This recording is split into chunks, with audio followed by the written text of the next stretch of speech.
Good evening. Am I audible and visible?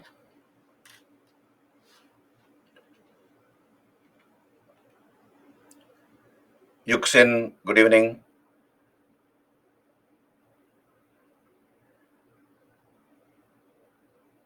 Am I audible and visible? Good evening, Kriti, Yuxin, Ankush, Mishak.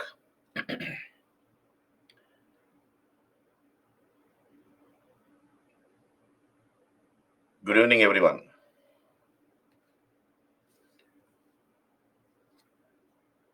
Gunjan, Diksha. So, good evening, all of you. First of all, I would like to apologize from my side. Because of some medical reasons, I could not take classes on Thursday and Friday. And before that, we had some technical issues also. So, apologies for that. Medical emergency at home.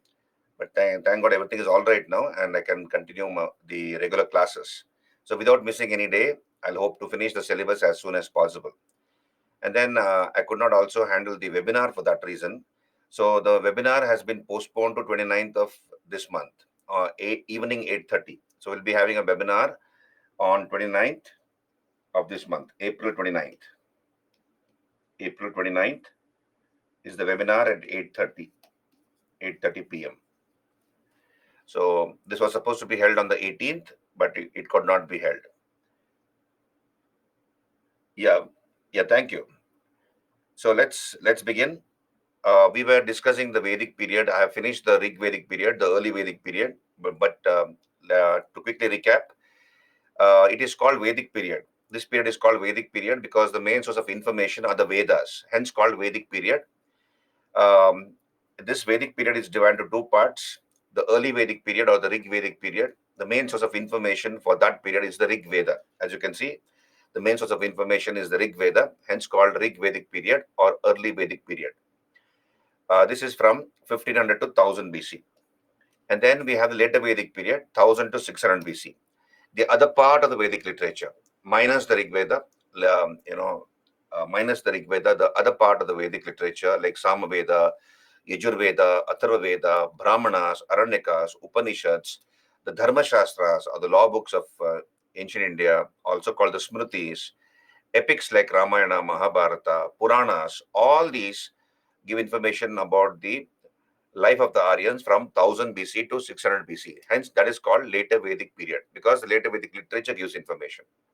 So, I have discussed thoroughly a detailed manner, the Rig Vedic period. Any doubts regarding the Rig Vedic period?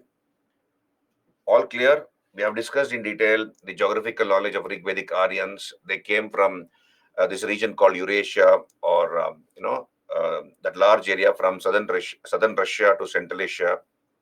They were basically pastoralists. Animal husbandry was their main occupation. And I told you that the population of the Aryans had increased in that area. The population of their cattle had increased. And around 2000 BC, there was a global change in the weather. So there was a global change in the weather. I'll quickly recap. So there was a global change in the weather. Whatever map you see on your screen, they were living there, the Aryans. And because of the global change in the weather around 2000 BC, you have Aryans along with their cattle who began to migrate from this region to different parts of the earth. One branch went towards the west up to Ireland in Europe. Another branch along with their cattle went to West Asia, the Middle East, and another branch came towards India. While coming towards India, they stopped in Iran for some time. They lived in Iran for some time. From Iran, they entered Afghanistan and lived in Afghanistan for some time, and then they entered India. And of course, philology also, substantiates this theory. I told you how the name India has come about. In the Vedic literature, this country is called Bharatavarsha. So I've discussed all those things. Only one book gives information about the early life of the Aryans. They were confined to the so-called Sapta Sindhu region. So when they came into India, they were living in this area between the Satluj in the west and Yamuna in the east. And for how many years they lived? For 500 years. That is from 1500 to 1000 BC. They lived for the first 500 years in this area called Sapta Sindhu region. And only one book, that is the Rig Veda, gives information about the early life of the Aryans. Only the Rig Veda gives information. Therefore, also called Rig Vedic period or early Vedic period. right? So we have discussed the geographical knowledge of the Rig Vedic Aryans. They knew about the Himalayas. Some of the peaks are mentioned about the Himalayas, like Mujavan, Silamand, Arjika. There's a word called Samudra in the Rig Veda, but Samudra meant only a collection of water, or a confluence of rivers. It did not denote the ocean. There's no reference to any desert. We have the Thar Desert in Rajasthan. So there's no reference to any desert in the Rig Veda. Therefore, that means the Aryans were not familiar with any desert. They did not know about oceans also, the three oceans around India, the Indian Ocean, Bay of Bengal, and the Arabian Sea. So they were mostly confined to the Sapta Sindhu region for the first 500 years. And there's only one reference to the Ganga. This is the geographical knowledge of Rig Vedic Aryans. We have discussed the polity, what was the political structure of the early Aryans or the Rig Vedic Aryans. The Aryans were divided into a number of tribes. Every tribe was headed by a leader. He was called Rajan. He was elected by the members of the tribe. There were four assemblies which curtailed the powers of the Rajan: Sabha, Samiti, Vidata, Gana. The two most important Aryan tribes were Bharatas and Purus.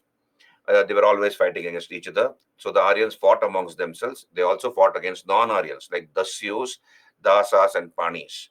And the most important battle mentioned in the Rig Veda is the Dasaragnya, Battle of 10 Kings, mentioned in Mandalas 7 of the Rig Veda, isn't it? The Battle of 10 Kings, the Saragnya, as it is called, fought between the Bharata tribe and a combination of 10 tribes, led by Purukutsa of the Puru tribe. But then the Bharata tribe, under their leader called Sudas, managed to defeat all the 10 kings. So this is about Rig Vedic polity we have discussed. Then Rig Vedic society I have discussed, economy I have discussed, and religion also I have discussed. Any doubts regarding the first part of this chapter, whatever I have discussed? Any doubts? Can you raise your hands? Were you able to read the textbook in this gap of about a week? Yeah, hello, all of you. Am I audible? Everything is clear? Any doubts? Can I start with the later Vedic period? Okay, all clear. Great. Savina, Gunjan, Roshan. Okay, so let me start with the later Vedic period directly. Anamika. Okay. So I've discussed all these things in a detailed manner. So let us come to later Vedic period, right? So I stopped your last class. I begin fresh from here. And hopefully, without any break, I will want to finish the entire syllabus as soon as possible in a detailed manner, ancient, medieval, art and culture. So let's begin. Later Vedic period. Now, why is it called later Vedic period? Because the later Vedic literature gives information about this period of 400 years. So this is from 1000 to 600 BC, as you can see on your screen. 1000 to 600 BC, a period of 400 years. And we have the other part of the Vedic literature, such as the Samaved, as you can see on the screen, Samaved, Yajurved, Atharvaved, Brahmanas, a class of books called Brahmanas, Aranyakas, forest books, or Aranyakas, Upanishads, the Dharma Shastras, or the law books of India, also called Smritis, like Manava Dharma Shastra, Yagnavalkya Smriti, Narada Smriti, Brihaspati Smriti. These are all the law books of ancient India. And of course, the epics like Ramayana, Mahabharata, the Puranas, all these together constitute what is known as later Vedic literature. And these books give information about the life of the Aryans from 1000 BC onwards. Right now, so Roshan, I have already told you at the beginning of the session, we had some technical issues here in the studio, and then coupled with that, I had a family emergency, medical emergency. So all came together, as they say, problems come, they come in battalions. So that's how it happened. So sorry for the inconvenience caused, but then we will begin from today and finish as make up for the lost time. So sorry for, again, I apologize for the delay. Okay, now let's come back here. Yeah, just one, I know that. So let's now come back here. Let's focus on the session. So here we have the later Vedic literature, which gives information about this period of 400 years, 1000 to 600 BC. Now, you see on your screen here, so there's a map, right? So the Aryans were confined to the Sapta Sindhu region for how many years? For 500 years. So between the Satluj in the west, and Yamuna in the east. So for the first 500 years, they were confined to the so-called Sapta Sindhu region. Now, in this gap of 500 years, in this 500-year period, what happened? In these 500 years, the population of the Aryans increased. The population of the Aryans in the Sapta Sindhu region increased. The population of their cattle increased. And the Sapta Sindhu region was not able to sustain the growing population of the Aryans. So what happened is, by 1000 BC, that is by the beginning of the later Vedic period, the Aryans in large numbers crossed the Yamuna and entered a thickly forested area known as the Indo-Gangetic Basin. That is the Ganga Yamuna Basin. So they entered a thickly forested area known as the Indo-Gangetic Basin or Ganga Yamuna Basin. So I have mentioned this in the form of um, a grid here, right? So this is the forested area, thickly forested area, and by 1000 BC, the Aryans had come to have the knowledge of iron. So they had discovered iron, and they had begun to use iron. Earlier in the early Vedic period or Rig Vedic period, they knew only ayas, copper and bronze. We have discussed this, right?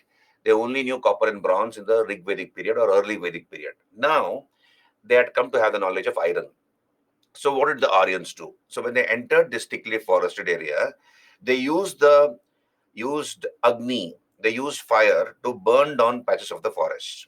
So they set fire to patches of the forest, and then with the iron axes, they cut down those forests and they cleared the forest and made it fit for agriculture. Now, how do we know this? That they used fire or Agni to burn down patches of the forest. We have a shloka. In the Shatapatha Brahmana. So there's a book called Shatapatha Brahmana, as you can see on your screen. So this book called Shatapatha Brahmana tells us that a prince called Vaidaga Madhava left the Saraswati region and entered the Gandak region. And in this path of his migration, he was held by the god Agni. I repeat, so there was a prince called Vaidaga Madhava, and this prince called Vaidaga Madhava migrated from the Saraswati region to the Sadinara region, Gandak basin. And in this path of migration, he was helped by the god Agni. So historians have interpreted this as Aryans burning down patches of the forest with the help of fire, and then they cleared the forest. Whatever patches of the forest had been burned down, they cut down the trunks, the half-burned trunks, etc., and they made it fit for agriculture. So they cleared the forested area and made it fit for agriculture. So the main occupation during this period becomes agriculture. Understand this. Main occupation during this period becomes agriculture. Now, for example, let's say this is a patch of forest. Okay, this is a forest, and somebody called A. Understand this? Somebody called A, along with his relatives, friends, etc. He burns down patches of the forest, and with help of iron axes implements, he cuts down the forest and makes it fit for agriculture. So this is the property of A.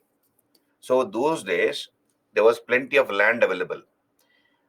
Population was very less. So whoever clears the forest and makes it fit for agriculture automatically becomes the owner of that plot of land. So please understand, whoever clears the forest and makes it fit for agriculture becomes automatically the owner of that plot of land. Here, a person called A, along with his family members, relatives, etc., has burned down a patch of the forest, and he has cleared that patch of the forest with iron axes, implements, right? And then he has engaged in agriculture. Similarly, there are hundreds of people here who have done the same thing. For example, so you see here, another person called B has done the same thing here, another person called C, and so on and so forth. So in all these areas, people have cleared forests, and then they have converted the forested area into a agricultural land, and they have become owners of that plot of land. And when you do agriculture, as you all know, you cannot roam around. You have to stay in one place and engage in agriculture. Earlier in the Rig Vedic period or early Vedic period, what was the main occupation of the Aryans? They were pastoralists.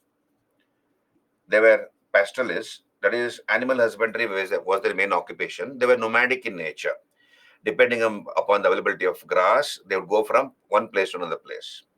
But during the later Vedic period, they took to agriculture, settled agriculture. So they will not be roaming around. They have to stay in one place, and engage in agriculture. So because of that reason, the concept of a territory comes into existence. They're all living in this territory. You understand? They're all living in a fixed territory. And therefore, the concept of Janapada means territory. Territory comes into existence, a fixed territory. Agriculture becomes the main occupation now of the Aryans. So main occupation is agriculture, and the concept of a territory comes into existence. Now, we have, once agriculture becomes the main occupation, you have a lot of changes happening in the polity, society, economy, and religion of the Aryans. So, what are the changes in the polity, society, economy, and religion of the Aryans when compared to the early Vedic period? Right? And we have the later Vedic literature which gives information about all these aspects. But before we come to that, these areas like polity, society, economy, and religion of the later Vedic Aryans, let us understand the geographical knowledge of later Vedic Aryans. This is again from the books, from the later Vedic literature, geographical knowledge of later Vedic Aryans. So we have a book called Aitharaya Brahmana, as you can see on your screen, a book called Aitharaya Brahmana. This book gives information about the geographical knowledge of later Vedic Aryans. Now, that part of India, understand this? So I'll draw a map. So even in the gap, I have not improved my map. Okay, you can see here. So let us say this is India. North India was called Aryavarta. That is all those areas from the Himalayas to Vindhyas. Himalayas to Vindhyas. That area came to be called Aryavarta. North India came to be called uh, Aryavarta. Or, yeah, North India came to be called Aryavarta. Central India came to be called Madhya Desh. So Central India was called Madhya Desh. So in Aitara Brahmana, Central India is called Madhya Desh. North India, that is from Himalayas to Vindhyas. Himalayas in the north to Vindhyas in Central India was called Aryavarta. Central India was called Madhya Desh, and South India was called Dakshinapatha. Dakshinapatha.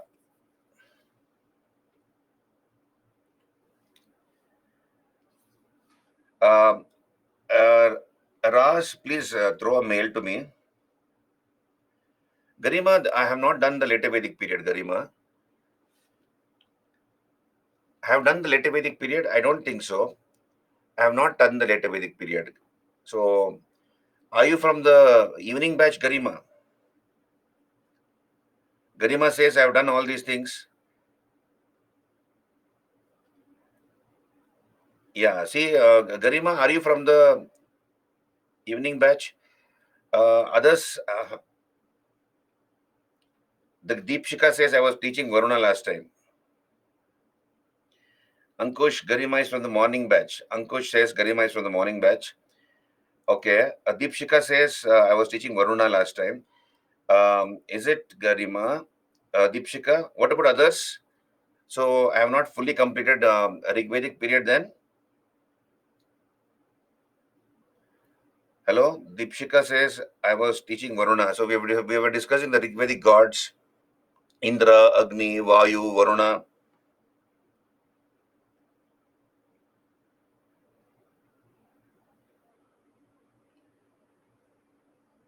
Deepshika, who's right, Mega?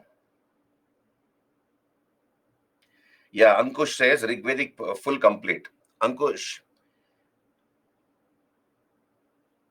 Okay, Deepshika says the discussion on God was going on and we have done Indra, Agni, Soma. Okay. So I'll do one thing. I'll come back to the gods, Rigvedic gods, right? And then I'll quickly go through the gods and then we will that way finish.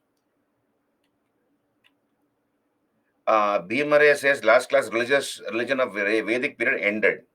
Yeah, I also remember the same. Only Deepshika.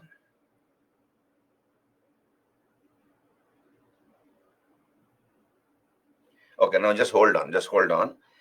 we will solve the problem forever. Let us start with, let me finish the religion of the Rig Vedic period. Okay, if somebody are saying that I have not completed the religion of the Rig Vedic period, the discussion about these gods, we will finish that and then I'll come back here. Okay, so have some patience, just hold on. So we'll come back here. So here we have a Rig Vedic religion. I'm going back to the Rig Vedic period. So here the Rig Vedic religion has been called henotheism or ketinotheism. So we have discussed this. What is monotheism? Worship of one god. Polytheism is worship of many gods. So monotheism within polytheism is called henotheism or ketinotheism, right? Like for example, among the Hindus, Hindus worship many gods and goddesses, but one particular god or goddess stands out. You know, your house god, what do you call family deity? Okay, family deity. So that particular god or goddess becomes more important than the other gods and goddesses. So that way, the Rig Vedic religion has been called henotheism or ketinotheism. Basically, the Aryans were nature worshippers.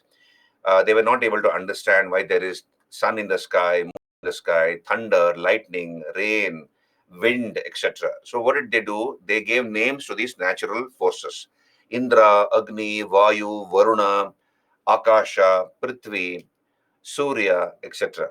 So they gave names to these natural phenomena. They composed shloks, hymns, verses in praise of these natural forces, and they deified them, worshipped them, right? So most important god. So of course there are 33 gods during this period. In the Rig Vedic period, there were 33 gods divided into three sections. The terrestrial gods, the earthbound gods. Then we have the Antariksha, Madhyamasthana gods. That is, they were in the middle between the earth and the celestial gods, and the topmost gods were the celestial gods. So 33 gods divided into three sections. On your screen, Prithvisthana, that is the terrestrial gods like Prithvi, Agni, Soma, rivers, etc. Then Antarikshasthana or Madhyamasthana, Indra, Rudra, Vayu, Vata, etc. And of course, celestial gods, topmost gods, beyond the realm of Antarikshasthana, celestial gods like Dayus, Mitra, Surya, Savitri, etc. The most important god during the Rig Vedic period was Indra. So most important god was Indra. He was the warlord and the rain god of the Aryans. So he was the warlord and the rain god. 250 hymns are dedicated to Indra. He has been given different titles like Somappa, the principal Soma drinker. I told you he was like a rowdy god, rowdy, immoral deity as he is called, who used to love to drink and dance and fight. So he was like a rowdy god. So he's called Somappa, the principal Soma drinker. Purandhara, breaker of forts, and here forts probably refers to the citadel area of the Harappans. So the Aryans used to consume Soma and Sura, intoxicants of those days, and then they used to worship their god Indra, who was their war god also, apart from being a rain god, and then they used to go to war.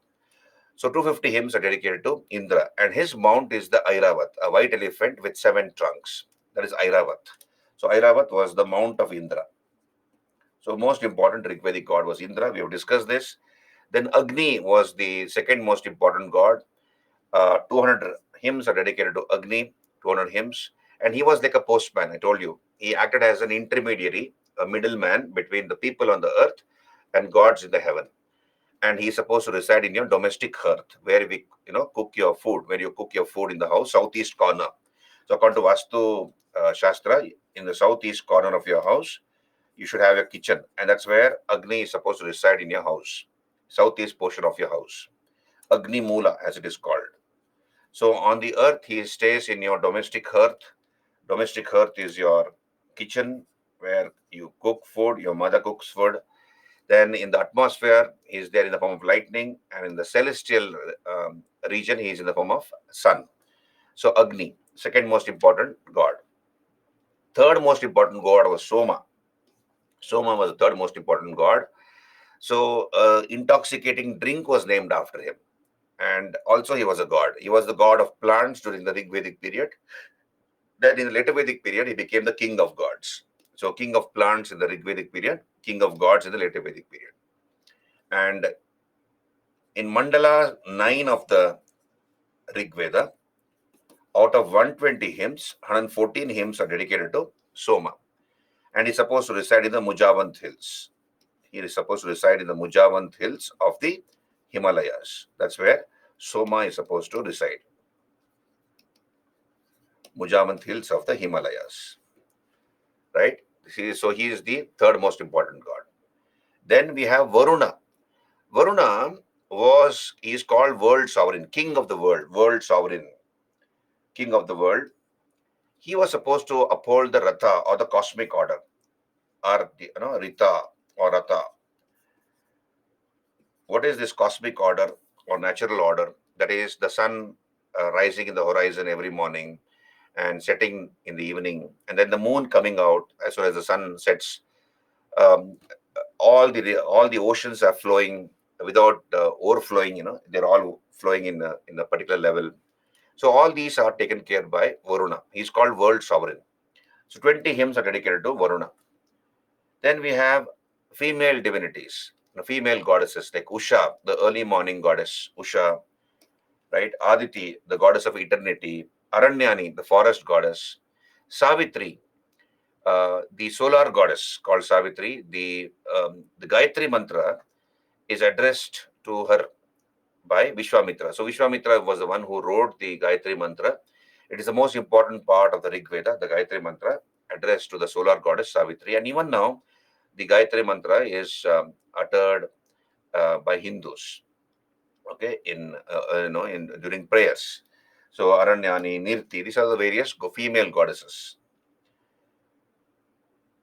Then, of course, we have there was no concept of karma here as such. That is that if you do wrong in this particular birth, then something bad will happen to you in the next birth.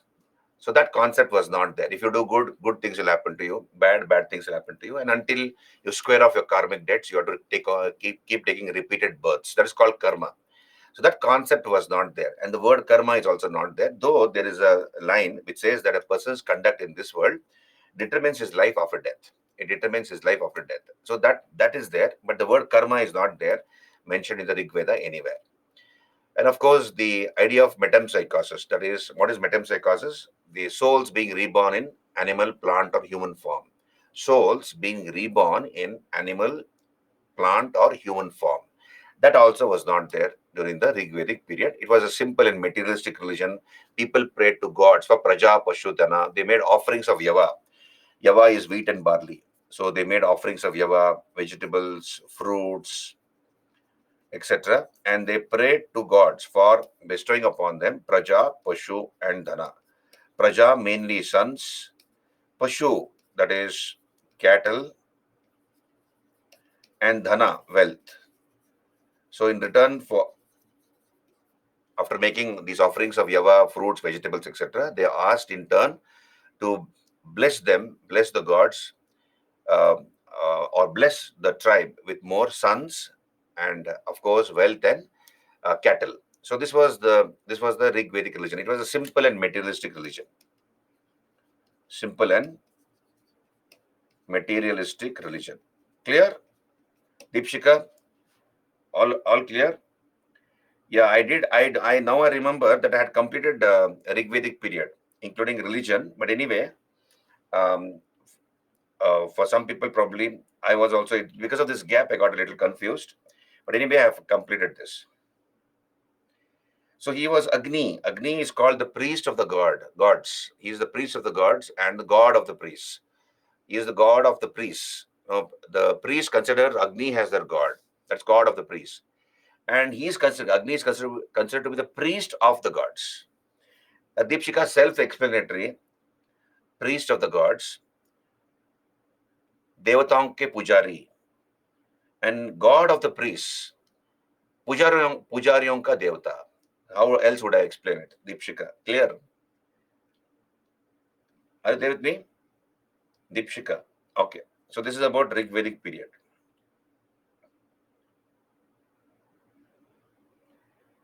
Okay, so then we come to later Vedic period. Okay, so we were discussing later Vedic period. So I'll come back here. So here the main occupation became agriculture. During the later Vedic period, the main occupation became agriculture. Why is it called later Vedic period? Because the later Vedic literature gives information about this period. The Yajurveda, Samaveda, Atharvaveda, Brahmanas, Aranyakas, Upanishads, Dharmashastras, epics like Ramayana, Mahabharata, etc. So the main occupation became agriculture. By this time, by 1000 BC, the Aryans had discovered iron and they began to use iron. And iron is called Shama Ayas. Iron is called Shama Ayas. Dark copper, referring to iron, Shama Ayas. Or Krishna Ayas. It is also called Krishna Ayas or iron. So here they cut down patches of the forest, they burned down patches of the forest with the help of fire, and then with their iron axes and implements, they cut down the forest and made it fit for agriculture. So agriculture becomes their main occupation. The concept of a territory comes into existence during this period, right? Because people were forced to stay in one place, they had taken to agriculture. So that resulted in they having to stay in one place and engage in agriculture. So obviously the concept of a territory comes into existence. The population increased. Understand this, very simple. Once they took to agriculture, agriculture becomes their main occupation. You have a surplus generated. Surplus food is generated. More mouths could be fed. Population increased. And population increased, you have trade and commerce flourishing. Early cities came into existence in the Indo-Gangetic basin, in the Ganga-Yamuna basin, like Hastinampur, Kaushambi. These are the early cities which arose. And there's enormous powers in the increase in the powers of the Rajan. So you have changes in the polity, society, economy, and religion because of the fact that the Aryans had taken to agriculture on a large scale. Right? Agriculture became their main occupation. Now, first of all, regarding the geographical knowledge of Rigvedic Aryans, we were discussing that. What was the geographical knowledge of Rigvedic Aryans? The book Aitareya Brahmana gives us the details about the geographical knowledge of later Vedic Aryans. North India was called Aryavarta. That is, all those areas from Himalayas to Vindhyas up to Central India. Himalayas to up to Central India was called Aryavarta. Central India was called Madhya Desh. And then South India was called Dakshinapata. Then we have a reference to the three oceans. So the Aryans had seen the three oceans, that is the Arabian Sea, the Bay of Bengal, and the Indian Ocean. There is also reference to the desert, so the Thar Desert in Rajasthan. In other words, they had occupied almost the entire country, and they were familiar with all parts of India, right, during the later Vedic period. This is the geographical knowledge of later Vedic Aryans. Clear? Okay. So, Bimre, focus on the class. Okay. So, this is about geographical knowledge of later Vedic Aryans. Now, let's come to the polity. What are the changes in the polity? What are the changes? Very simple. Understand this. What are the changes in the polity? So, once the Aryans began to stay in one place in the Indo-Gangetic basin, Ganga Yamuna basin, and took to agriculture, the concept of a territory or Janapada comes into existence. What are the changes happening in the polity? Now, there is tremendous increase in the powers of the Rajan. Understand this? I'll use another page.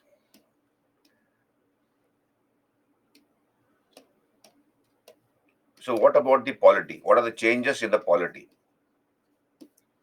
Now, you have a tribal polity which has been replaced by a monarchy. Jana is replaced by Janapada. Understand this? So, tribal polity gives place to monarchy, a monarchical polity. Earlier, the tribal chief was elected. The Rajan was elected by the members of the Samiti. Members of the tribe used to elect the Rajan. Now, there is no more election. It is hereditary. Kingship is hereditary. So, earlier, he was only tribal chief. Now, the king is the head of a territory. So, you have tribal polity replaced by monarchical polity. Jana is replaced by Janapada. Jana is what? Tribe. And Janapada is a territory. So, territory becomes more important than cattle. Territory becomes more important,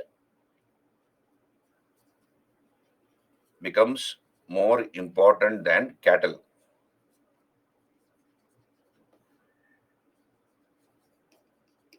Earlier, cattle was the main source of wealth of the Aryans, but not anymore. It is territory which is more important.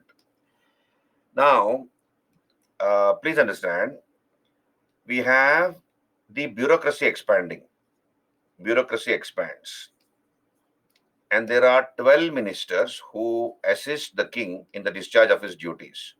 They're called Dwadasha Ratnins. Dwadasha Ratnins. Dwadasha Ratnin. Ratnin means minister.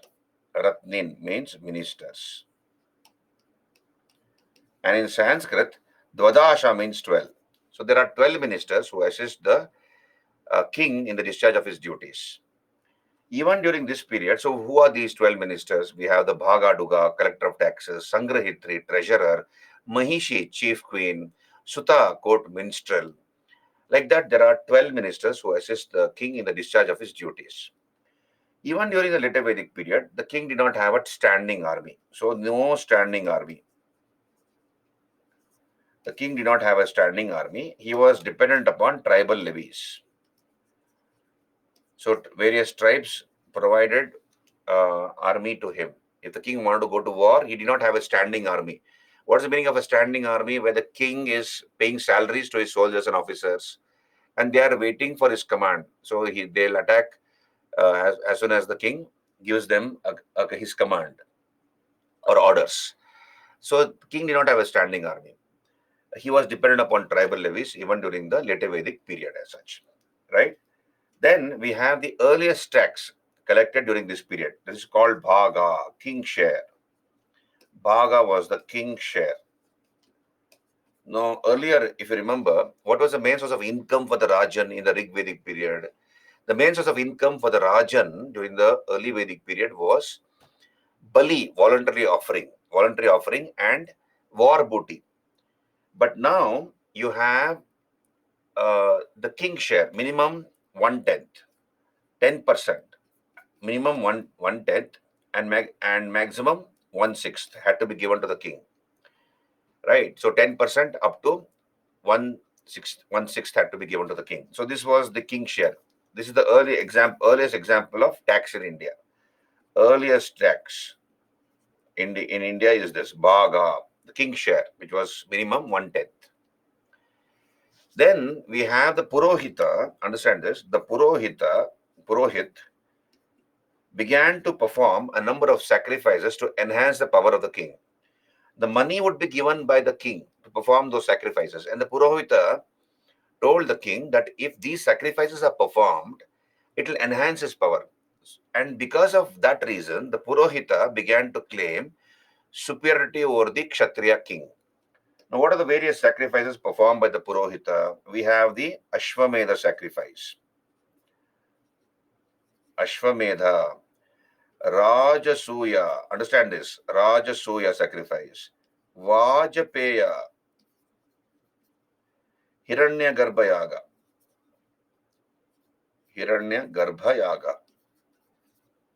These are the various sacrifices performed by the Purohita. Now, what is Ashwamedha? Ashwamedha is horse sacrifice, as the name suggests, Ashwamedha sacrifice. So here, let me explain to you what is this Ashwamedha sacrifice. Let's say there's a king. Okay, so let's say there's a king called A, and he wants to perform a Ashwamedha sacrifice. This is his territory. This is the king's territory.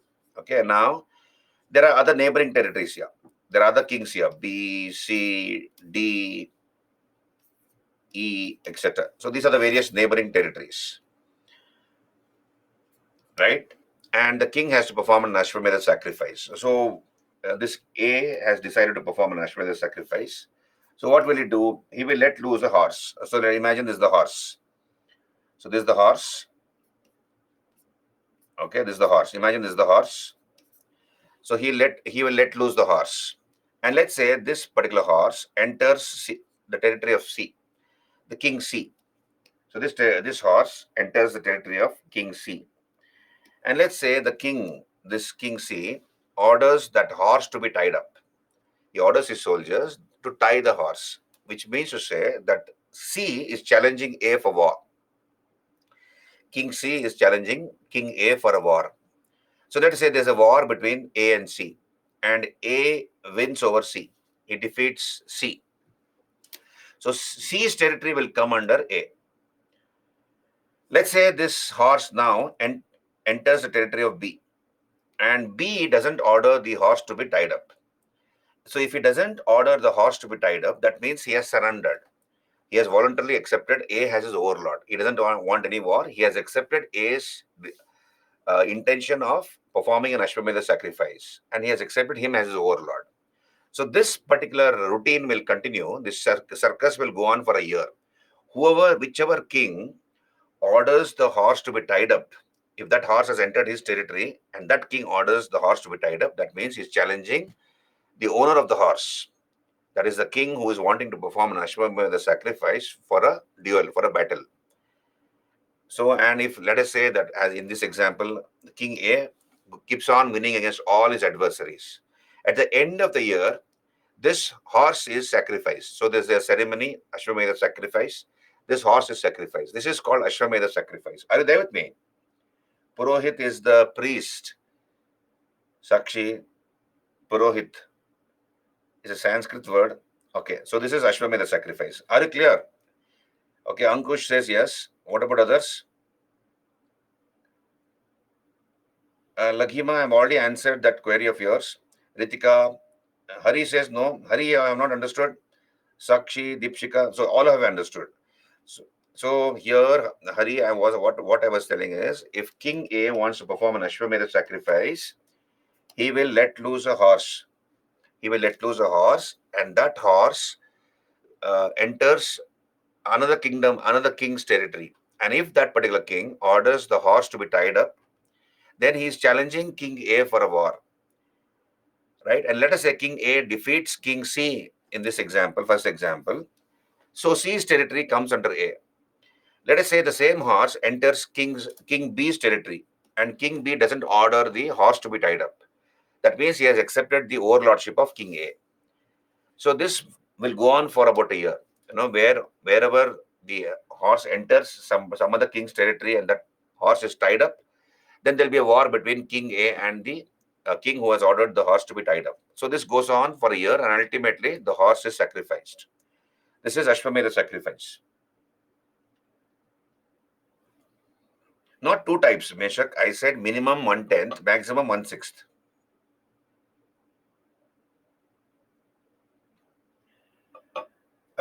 Okay. In the end, Bhimre, that same horse is sacrificed at the end of the year.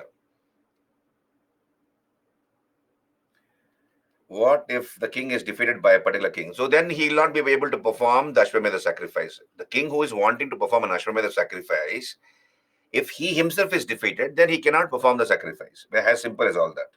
Okay, now we'll move on. Rajasuya. What is Rajasuya? This is the royal consecration ceremony. Understand this, royal consecration. What is royal consecration ceremony? That is, the king is, there's a new king who has succeeded his father, or he has taken over that kingdom, let us say. So he is going to sit on the throne. So on that day, he'll be consecrated as king. So that is what is known as Pattabhisheka. Pattabhisheka is the royal consecration ceremony. All the nobles, the princelings of that kingdom will attend this ceremony. And this ceremony, in this Rajasuya ceremony, was performed for the king to claim divinity. He will claim divinity after this particular ceremony, after the Rajasuya ceremony. Okay, this is the Rajasuya ceremony, royal consecration ceremony, which was attended by all the princelings. Okay, so here the king will claim divinity after this ceremony. Did you understand? This is Rajasuya. Third,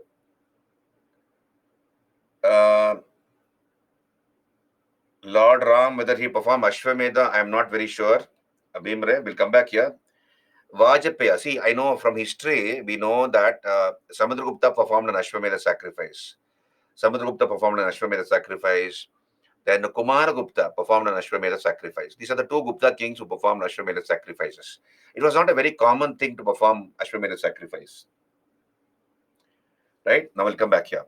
What is Vajapeya? Vajapeya literally means drink of strength. Vajapeya literally means drink of strength. Drink of strength.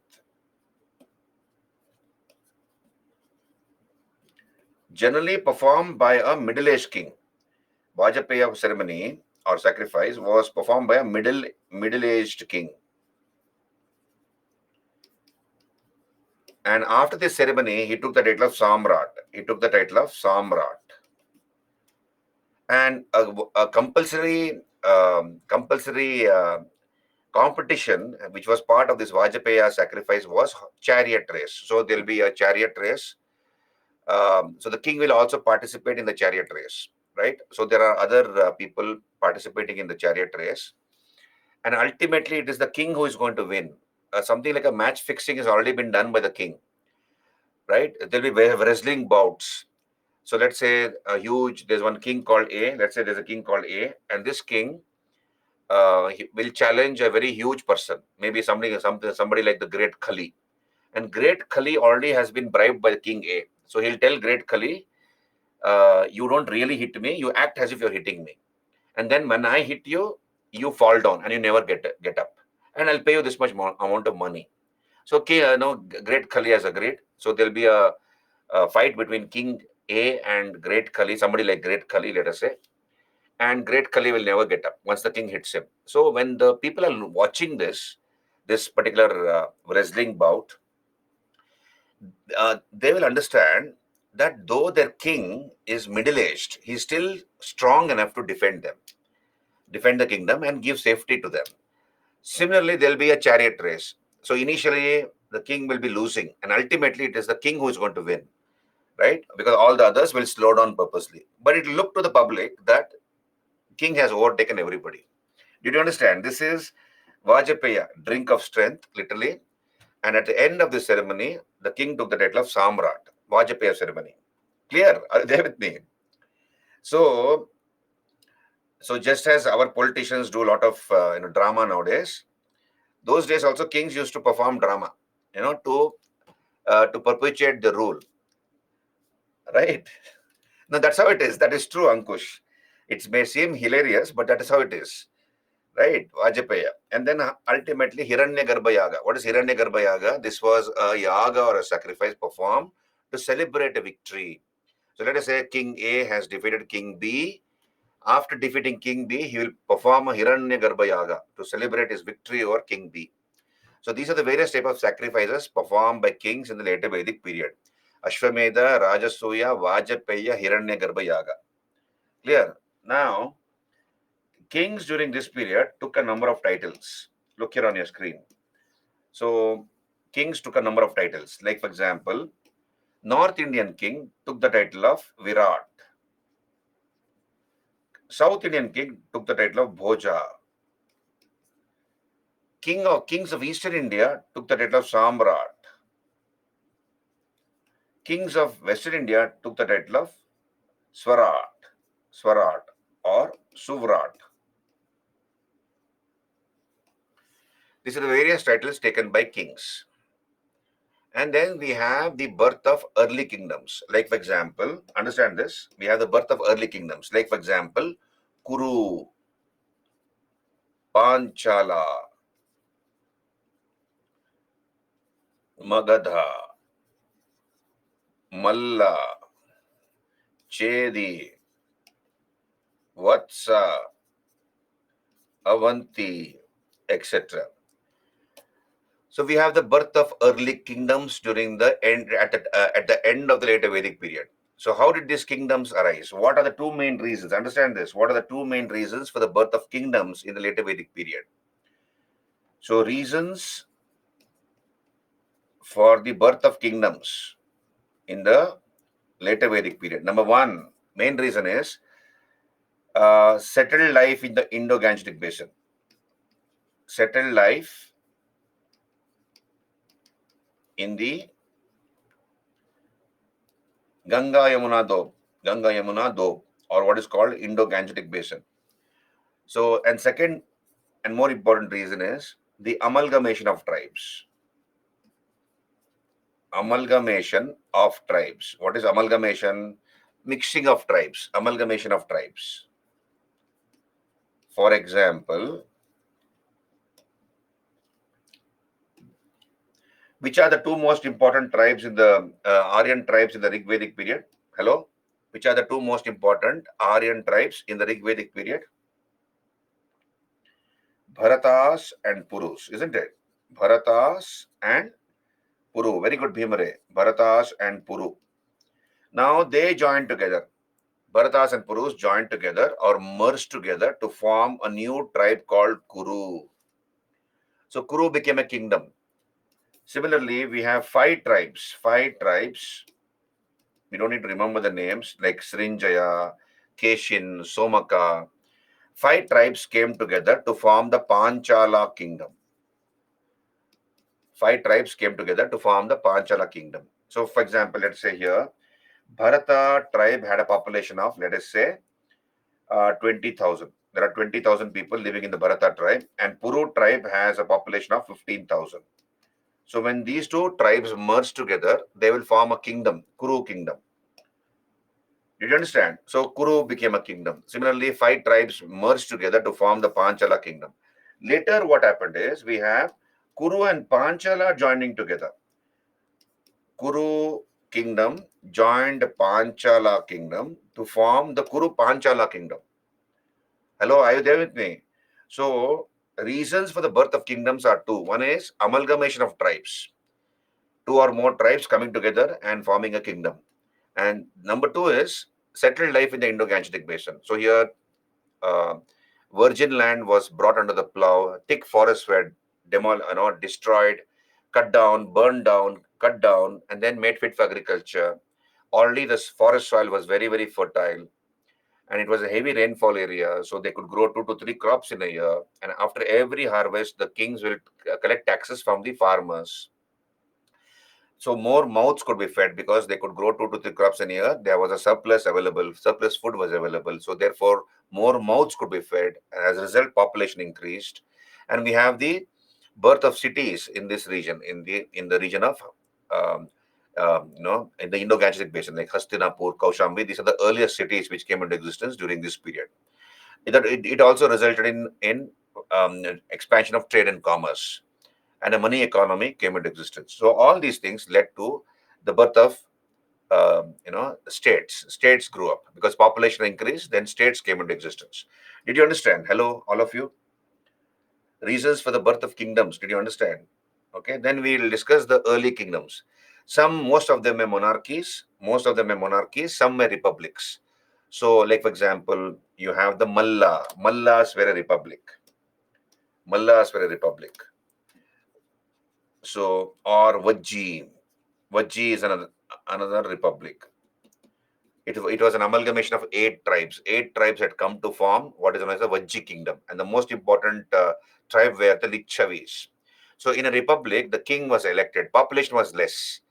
In a republic, population was less. Therefore, the king was elected by the people of that particular kingdom because the population was very less.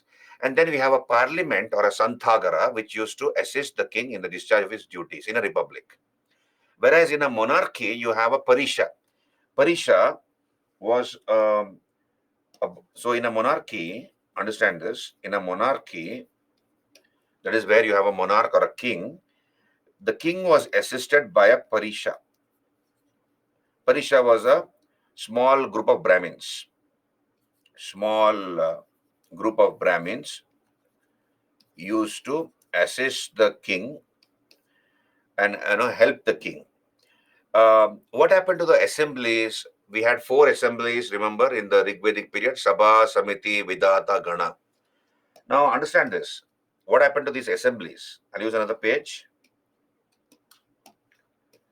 So there were 4 assemblies: Sabha, Samiti, Vidhata, and Gana in the Rig Vedic period. Now, what happened in the later Vedic period about regarding the Samitis, as to the Samitis? Samiti disappeared. Understand this. Samiti disappeared. What was the main duty of the Samiti in the Rig Vedic period? If you recall, the main duty of the Samiti was to elect the Rajan. Now there is no more election. It is hereditary. Kingship becomes hereditary. After the king, his son will become the next king. So there was no more election of the king, and unless it was a republic, right? Now Samiti disappears. There's no more Samiti. Samiti disappears. Vidata and Gana disappear. So all these three are not there in the later Vedic period. Samiti, Vidata, Gana. What was the duty of the Vidata? It was the oldest of the four assemblies. Main duty of the Vidata was redistribution of war booty, isn't it? And Gana was more of a it was an assembly which used to organize feasts, festivals, music, dance, etc. More of a cultural assembly. So Samiti, Vidata, Gana disappear. And what happens to the Sabha? The character of the Sabha changes to that of a cabinet. Understand this. Sabha becomes something like a cabinet, something like the kitchen cabinet of the American president. The American president can make anybody as his advisor. Like that, we have the character of the Sabha changing to that of a cabinet. So the king can choose who is going to advise him. So Sabha becomes something like a cabinet. This is what happened in the later Vedic polity, right? Later in the political structure in the later Vedic period. Are you there with me? Hello, all of you clear? This is later Vedic polity.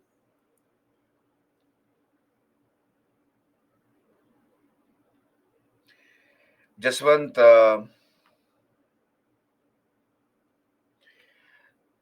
Mahabharata is set up occurred 5,000 years ago.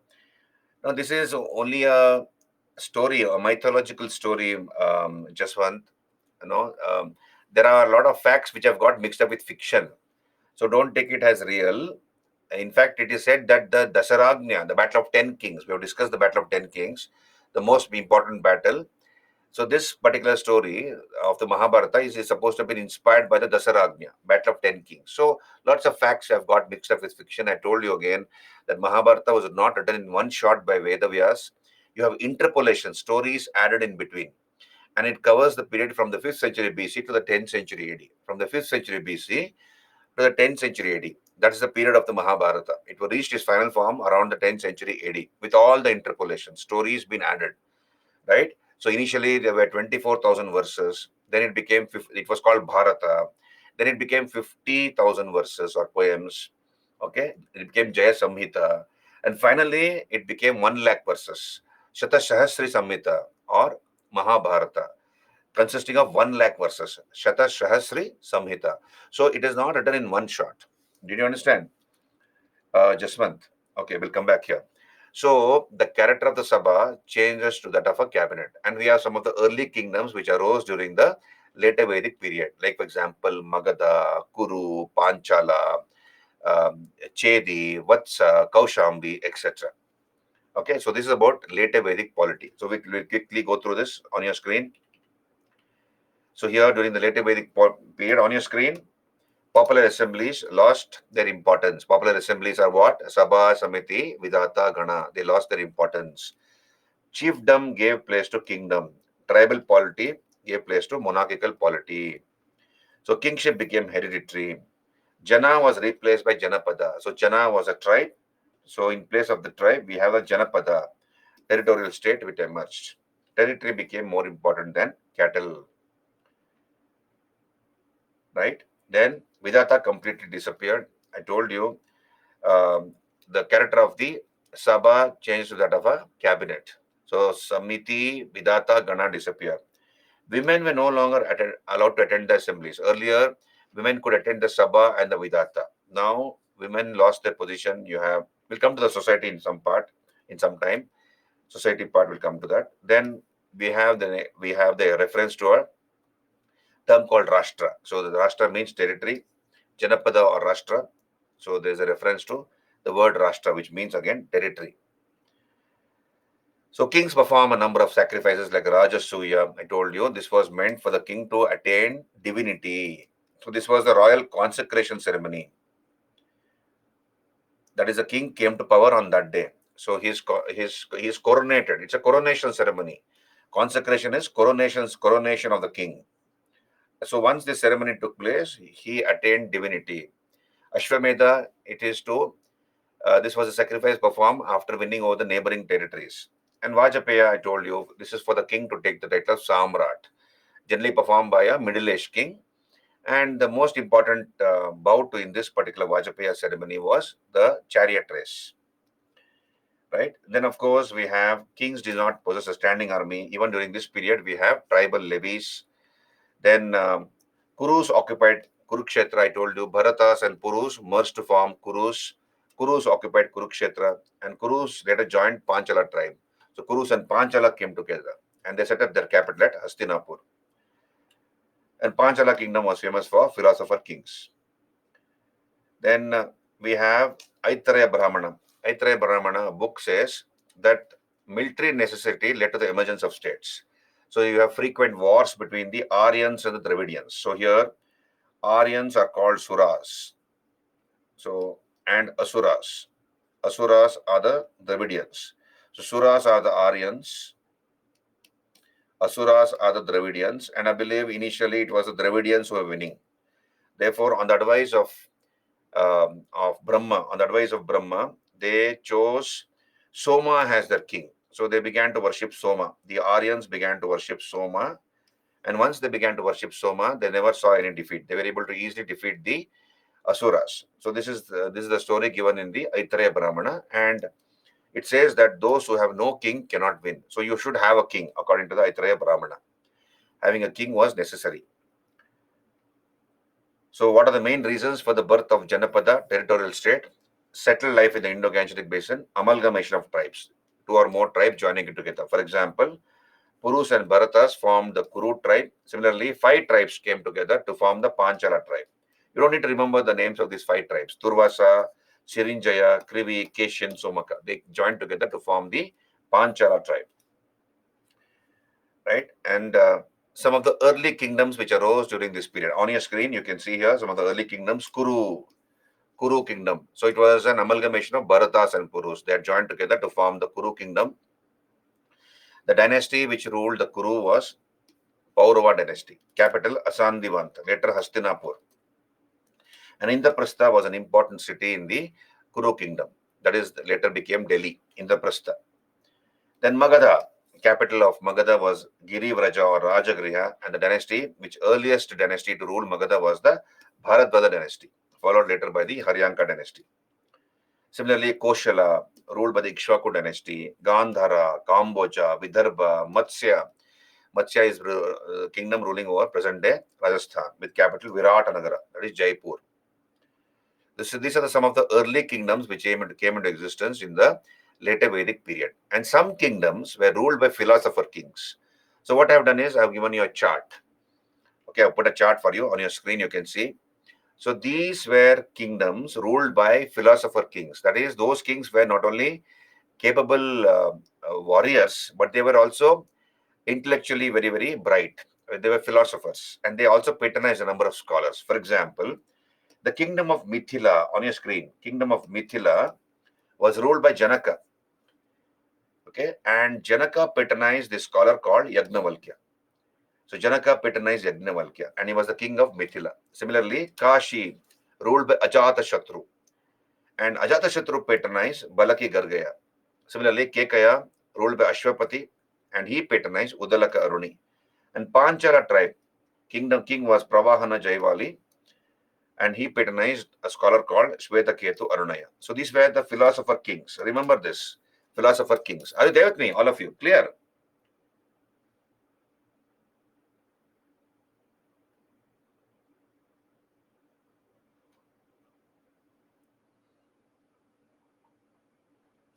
Okay, Bhimare, you're right. Fine.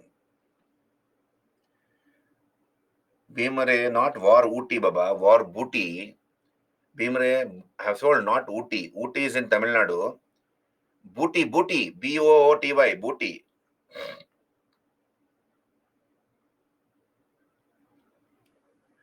Ankush, they are philosophers patronized by these kings. For example, king of Mithila, Janaka, patronized this scholar called Yagnavalkya.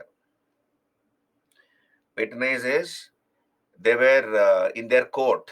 Deepshika, patronizing is they were in their court, so they gave them money, they gave them encouragement, okay, and these scholars flourished in their court under them. Clear, Deepshika? Hello, are you there with me? This is later Vedic polity. Can I move on? Can I move on? Okay, I've answered that. Maybe the Ankush, did they help the king to take decisions? They might have had. If the king wanted to counsel, take their counsel advice, then he would have probably consulted them if he required to. We cannot discount that, Ankush. He might have. Right. So as you can see on your screen, democracy was replaced by autocracy. Kings took number of titles like Samrat, Virat, Swarat, Boja. Protection of territory became more important than cow here. The earliest tax was Bhaga, king share, 1/10 of the total produce. So if a farmer grows 100 bags of paddy, 10 bags of paddy he has to give to the king as tax. So that is the earliest tax collected by the kings of India. Bhaga, king share, 1/10. Okay. Then we have expansion of bureaucracy. I told you there were a council of 12 ministers who assisted the king in the discharge of his duties. Dwadasha Ratnins. Dwadasha means 12.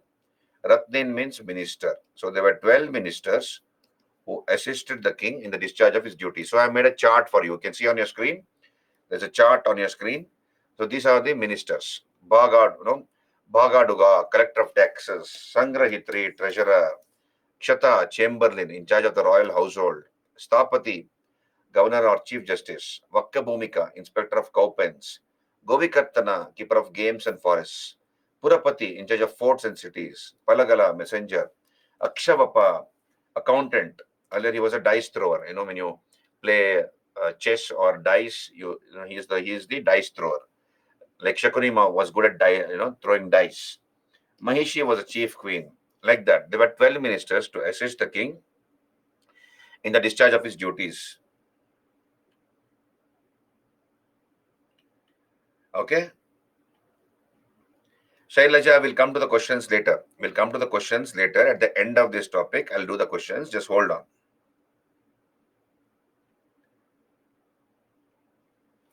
Yeah. So just look at the recording, Bajneet. Right. So here, Swarajya and Vairajya were the republics of the later Vedic period. Swarajya and Vairajya. So are you clear? This is about later Vedic polity. So I have discussed geographical knowledge of later Vedic Aryans. I have discussed later Vedic polity. Can we go to the society now? All of you? Can we go to the later Vedic society? Okay, now let us understand later Vedic society. So how was the society? Later Vedic society.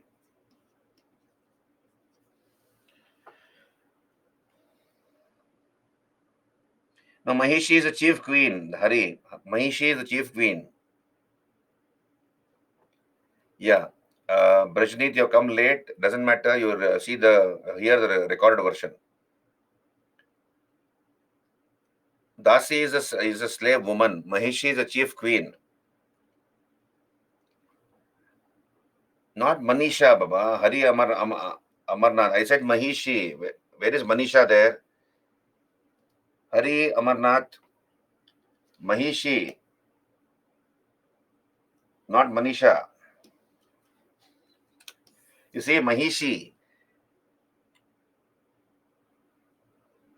You're remembering somebody, Hari? Focus on the class. This is Mahishi, not Manisha. Okay, fine. I'm just pulling your leg. Don't take me seriously. हाँ ले लेंगे Gunjan don't worry Saturday Sunday जो बचा कुचा है हम ले लेंगे don't worry about okay will come back here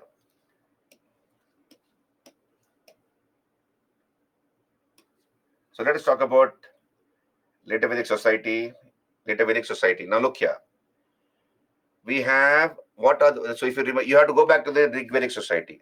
So what were the three varnas in the Rigvedic period? We have the Brahmana, Rajanya, and Vish, isn't it? Remember that in the Rigvedic society, you have occupational division of society. Brahmana was the priest or the teacher. Rajanya was the warrior, and Vish were commoners who were agriculturists, artisans, etc. But in the later Vedic period, what happened to the society? We have Chaturvarna system, emergence of Chaturvarna. Chaturvarna. Chaturvarna is four Varnas. Four Varnas emerged. Four Varnas. That is Brahmana. Brahmana. Then Rajanya, also called Kshatriya. Then Vaishya, Vaishya Varna, and Shudra Varna. These are the four Varnas who emerged. Okay, it becomes concretized. You remember Shudra, there's only one reference to Shudra at the end of the Rigvedic period. In the Purusha Sukta hymn, there's the first reference to the Shudra. That is from the forehead of Brahman arose the Brahmana. From the forehead of Brahman arose the Brahmana. From his shoulders arose the Kshatriya. From his thighs arose the Vaishya. And from his feet arose the Shudra. So now, Shudra becomes one of the Chaturvarnas. Brahmana, Rajanya, Vaishya, Shudra. Four Varnas emerged, right? So here there was no more social intermixing. No social intermixing. Society becomes rigid. Society becomes rigid. There is no social intermixing. Earlier, Brahmana could go to the house of a Rajanya and go to the house of a Vish, and so on and so forth. They could marry amongst themselves. They could go to each other's house and have food. And all Varnas were considered to be equal. Now you have no more social intermixing. If you're born into a Brahmana Varna, you do the duty of a Brahmana. That is, either you're a teacher or a priest, and you die in that Varna. You cannot choose any other occupation or profession. Similarly, if you're born in a Kshatriya or a Rajanya Varna, you do the duty of a warrior, and you die as a warrior in that Varna. Similarly, Vaishya, you are either an agriculturist or a businessman. You do trading or you do agriculture if you're a part of a Vaishya Varna, and Shudras did menial jobs and they were supposed to serve the upper three Varnas. So there was no social intermixing, no intermarriage among Varnas. So there's no intermarriage. Neither was there interdining. No more interdining. So all these are banned. Society becomes rigid. You have social and gender discrimination. Social and gender discrimination.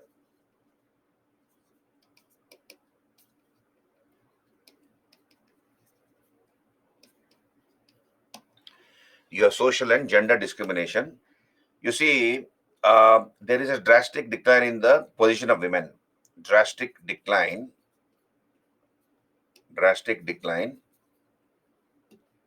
in women's position. What is the main reason for this? Drastic decline in women's position.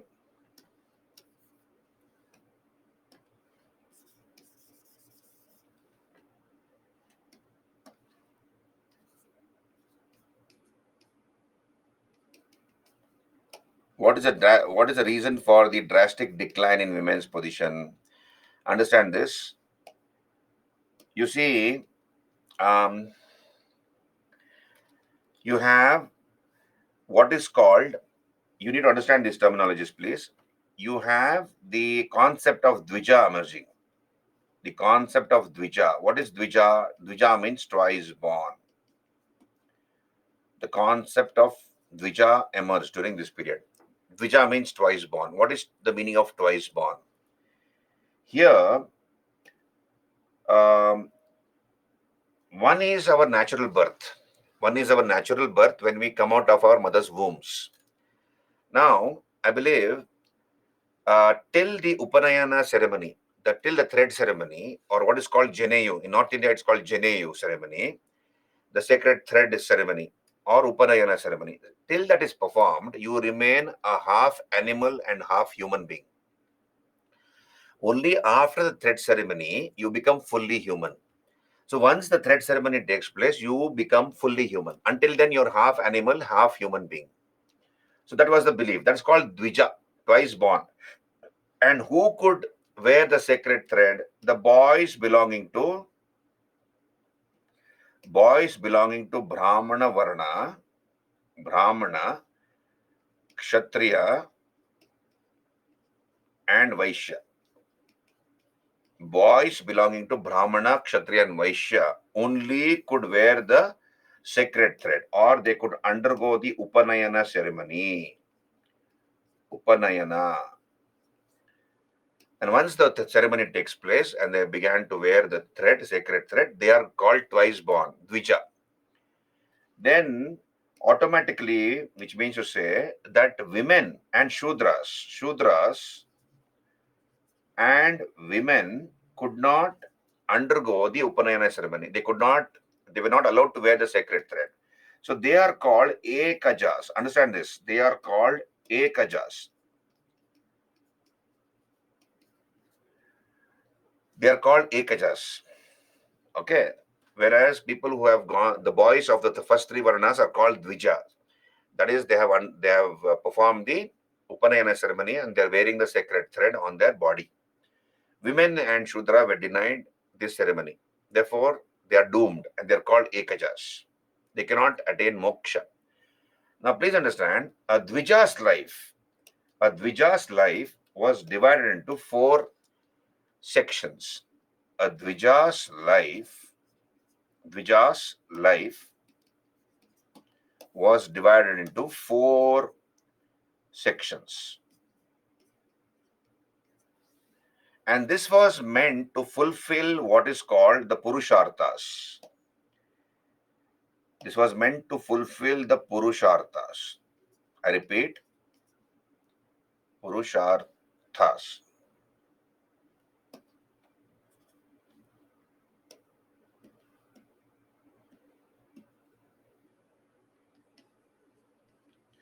So what are the 4 Purusharthas? Dharma, Artha, Kama, Moksha. Dharma, righteousness.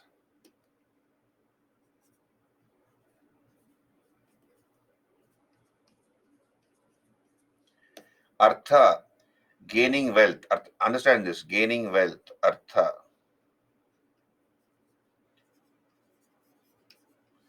Kama, fulfilling desires, including sexual desires. And moksha, that is salvation.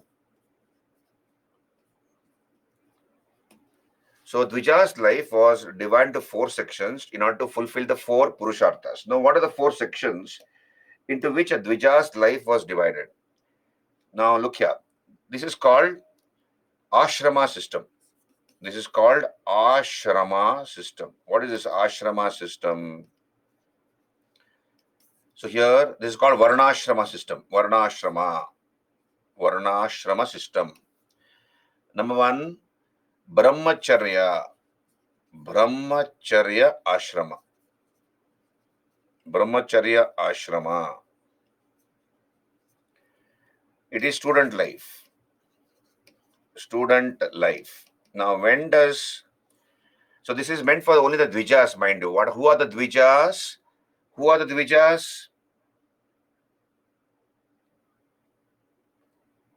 Anybody can answer that? I'm sure all of you can answer. Who are the Dvijas? Twice born. That is true. Who are the twice born?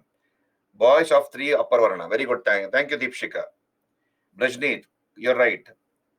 Bhimare, Brahmins, Kshatriyas, Vaishyas. Boys belonging to the first 3 varnas. Now, when does the Brahmacharya ashrama for a Brahmin boy start? Look here on your screen. For a Brahmin boy, it is at 8 years. So at the age of 8 years, the Brahmana boy, after the Upanayana ceremony, is taken by the parents to the Gurukul. Okay, so he's taken to the Gurukul and he is left there by the parents in the care of the teacher. So it's a residential school, and a hermitage is there, a sage is there. He's got a hermitage or an ashram, and the boy is left there for him to start his education. So the Brahmin boy is left there at the age of 8 years. Kshatriya boy joins the Gurukul at the age of 11 years. So after the thread ceremony or the Upanayana ceremony, the Kshatriya boy is left there in the Gurukul at the age of 11 years. Vaishya boy joins the Gurukul at the age of 12 years. As you can see here, the Brahmana boy has got a head start. He joins the Gurukul much earlier compared to the Kshatriya boy and the Vaishya boy. Now they are supposed to stay in the Gurukul for minimum 12 years under the care of the teacher. So the kings, merchants, etc. will give donations to the ashram, because the guru cannot go to the field and work and also take care of the students and teach them. So donations are given by the rich and the mighty. Even the parents of that boy who has been left there might make some donation.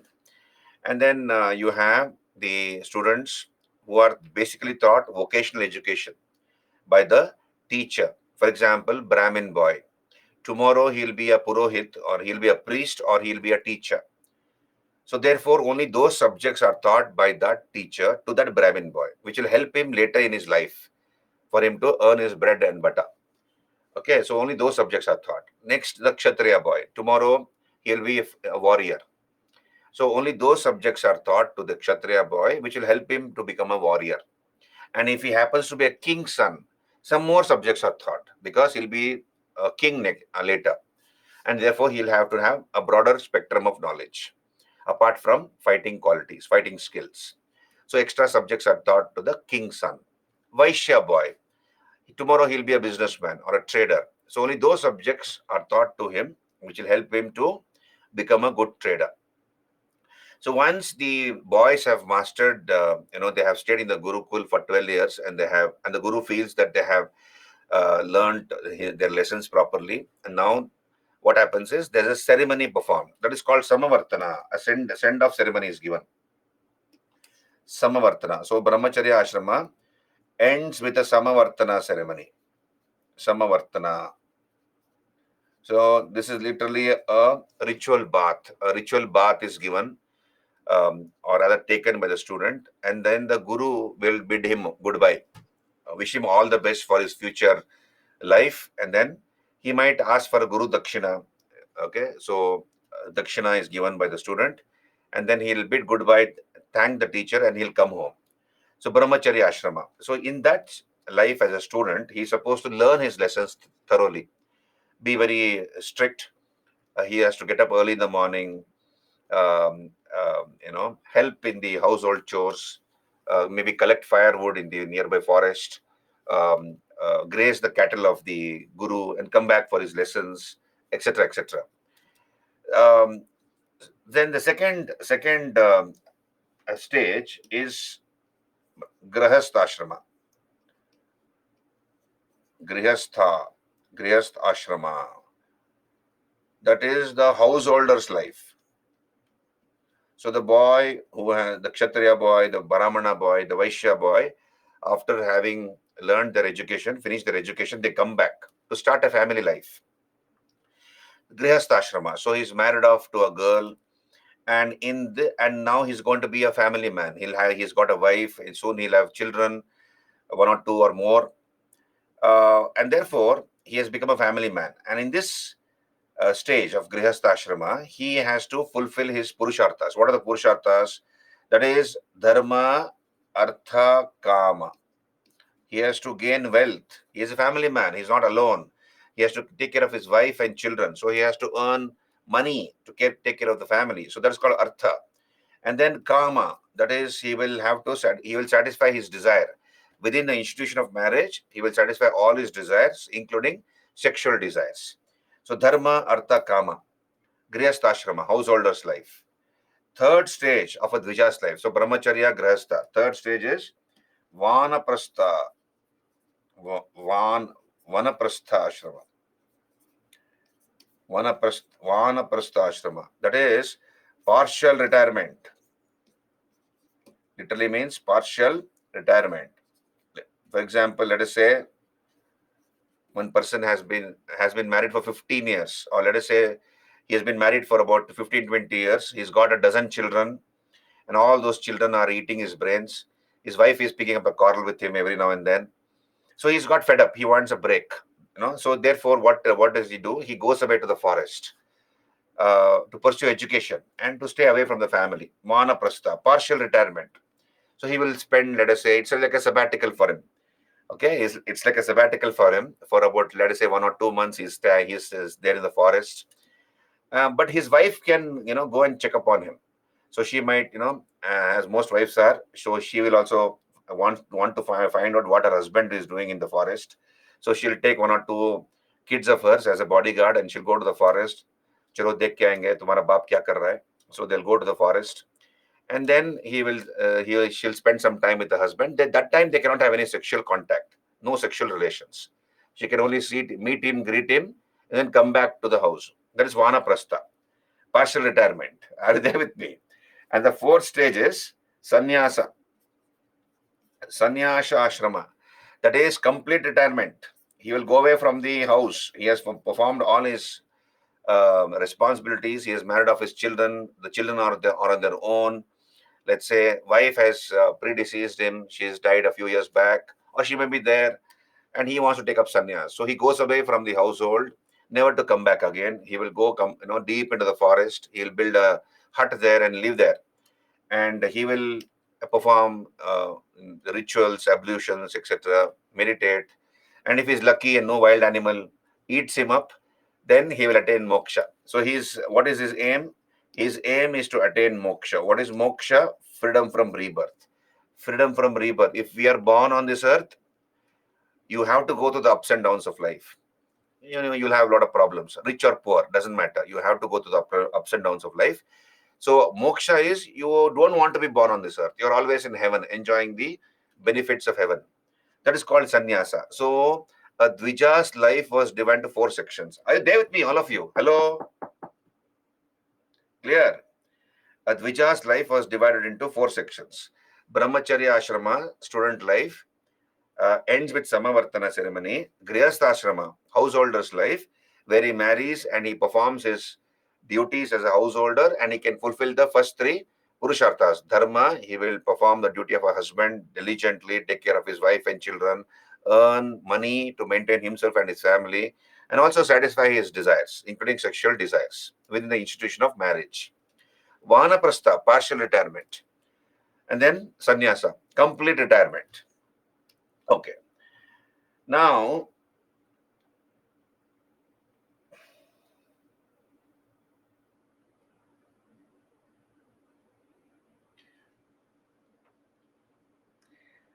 yeah, Varnashrama, that is called Varnashrama, Ankush. This is the Varna. Varna is the 4 ashrama, 4 Varnas. Ashrama is this, meant for the Dvijas of the first 3 Varnas. Varnashrama, it's called popularly Varnashramas. Are you there with me? Then there were, so there is no more,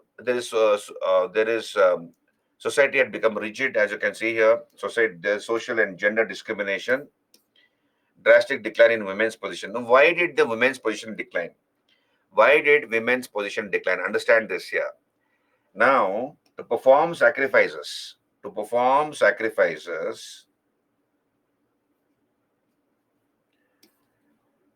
what are the requirements? What are the qualifications, rather? What are the qualifications for somebody to perform sacrifices? Sacrifices like household sacrifices, or Vajpaya, Ashwamedha. Ashwamedha, Vajpaya, they're all done by kings.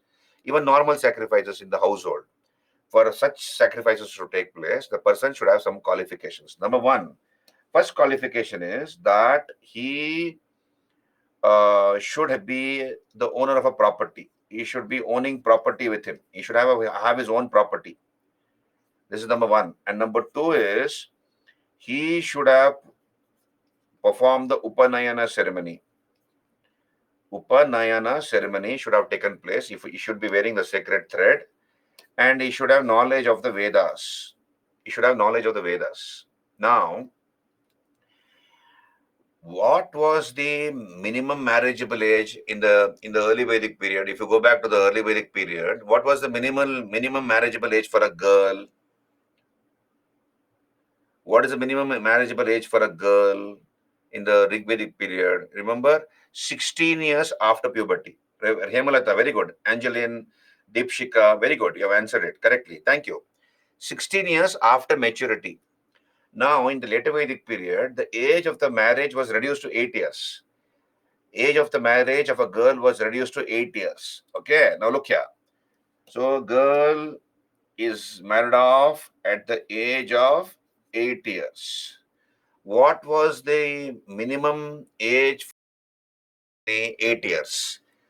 For Upanayana ceremony, what was the minimum age requirement? 8 years. So here the girl is married off at the age of 8 years. So automatically, when she is married off, she cannot wear the sacred thread. Okay, she loses the chance to wear the sacred thread. At the same time, she doesn't own any property because she's married off and sent away to another household. So she loses both. She loses education and also she loses the right to wear the Upanayana ceremony, the thread ceremony. So she is not wearing any sacred thread. So because of these two reasons, her position in the society drastically declined. No property, no education. And her duty was to only bear children for for her husband. That's it. And to take care of the household chores. So here she did not have her own property, neither had she knowledge of the Vedas because she only when you wear the sacred thread you can go to the Gurukul and learn education. So here she is married off at an young age and automatically she loses both these rights. Did you understand? So child marriage, obviously child marriage comes into existence. So corruptions came into existence. Corruptions came into existence during this period. What are the corruptions which came into existence during this period? Corruptions like sati. Sati came into existence. Dowry, child marriages,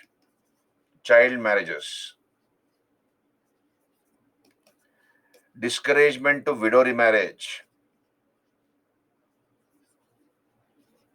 discouragement to widow remarriage. So sati, dowry, child marriage, discouragement to widow remarriages. So all these things happen during this period. Yes, there was a drastic pihu. There's a drastic decline in the position of women uh, in the later Vedic period. And society becomes rigid, complicated, right? There is social and gender discrimination. And then we hear of 8 forms of marriages. During this period, we have 8 types of marriages. 8 types of marriages. 8 forms of marriages during the later Vedic period. Ashrama system is the 4 ashramas. Chatur, it's called Varnashramas. Ankush, it's called Varnashramas. When you add Varnashrama, that is 4 ashramas. Deepshika, what is sacrifice concept? I did not get you.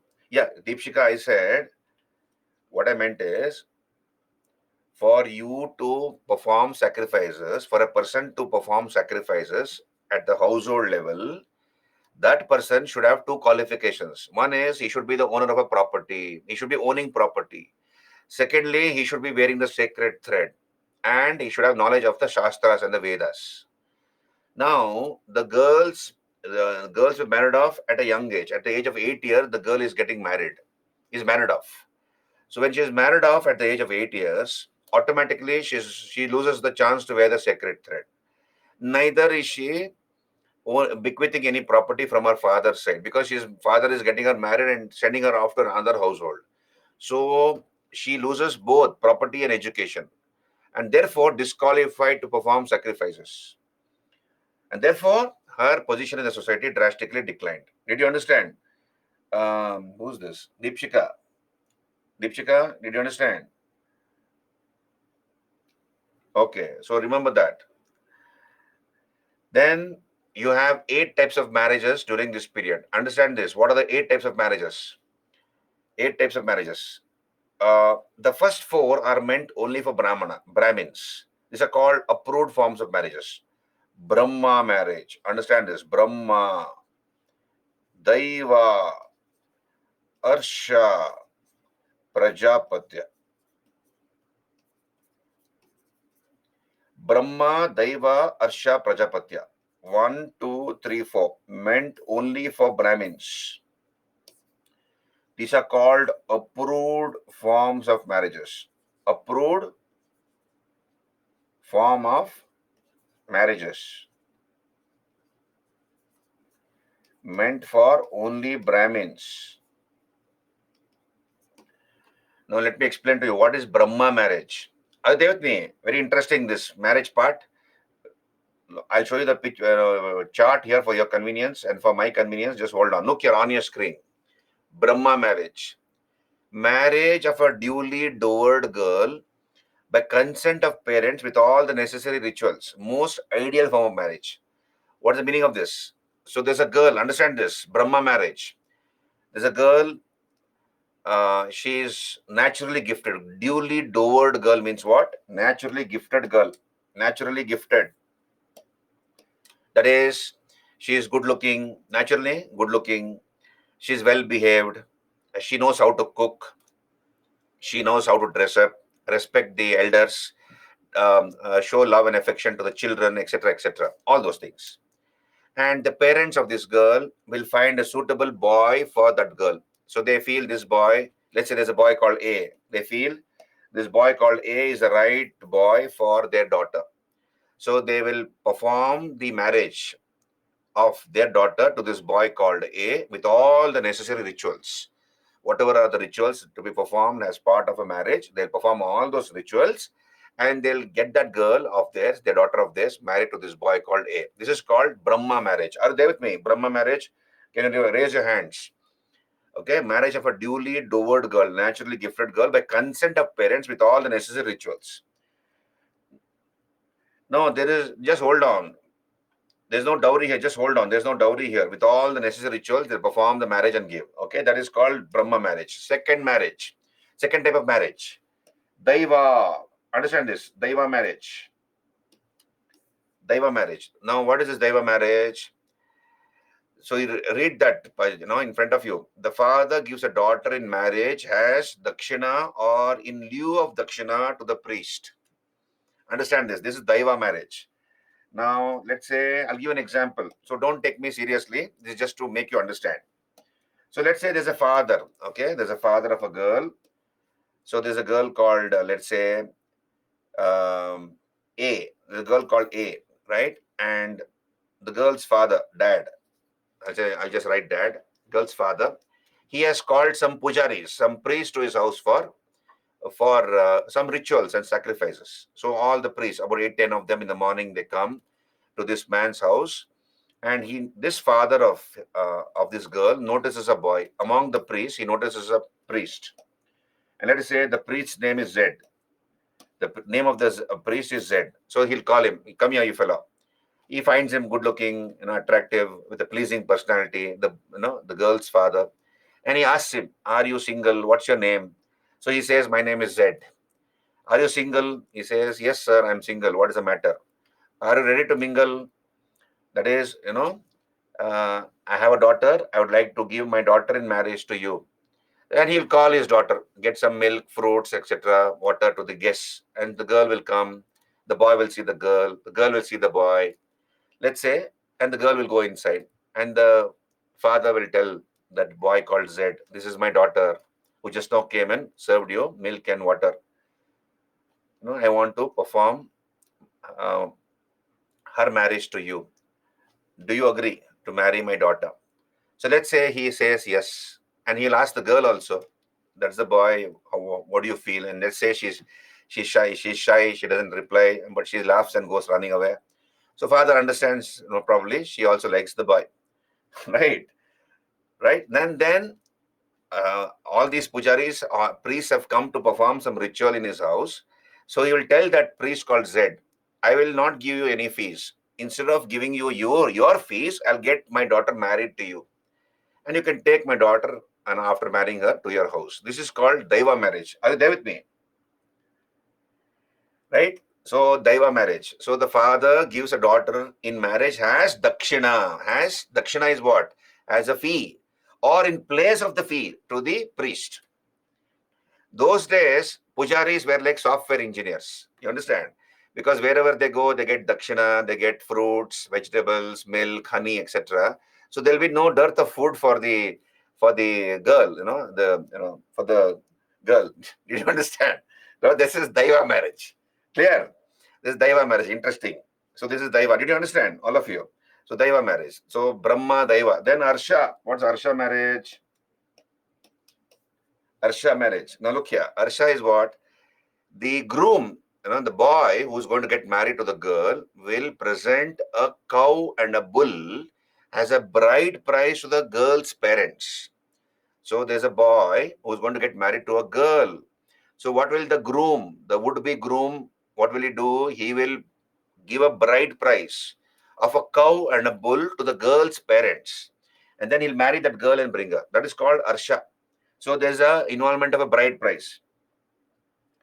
Bhimare, if priest is above 50, then also marry. No. I said, why will the father give his daughter in marriage to a 50-year-old priest? No, the daughter is young. He will find a good-looking, charming young man. Bhimare. Did you understand? Clear? So, Asama is asking, when do you want a break? Asama, let us finish the marriage part. Then we can go for a break. What time you want a break? Hello, all of you.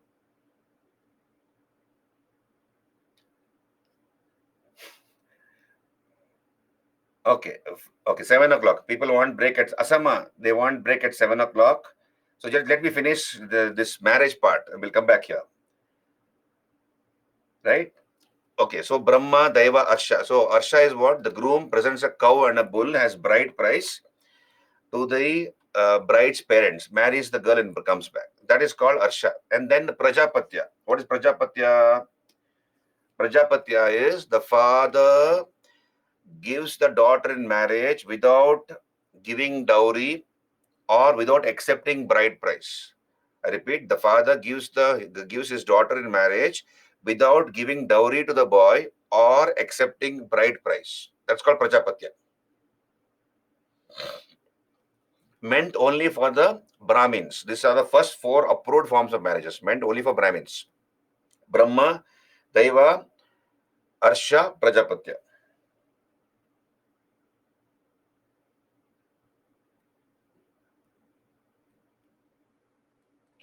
Hemil, just write a mail to me, Hemil. I'll forward your query. Just mail me. Vijay.com. You know my mail address, no, Hemil? Vijay.kumar @ Byju's.com. I will forward the mail.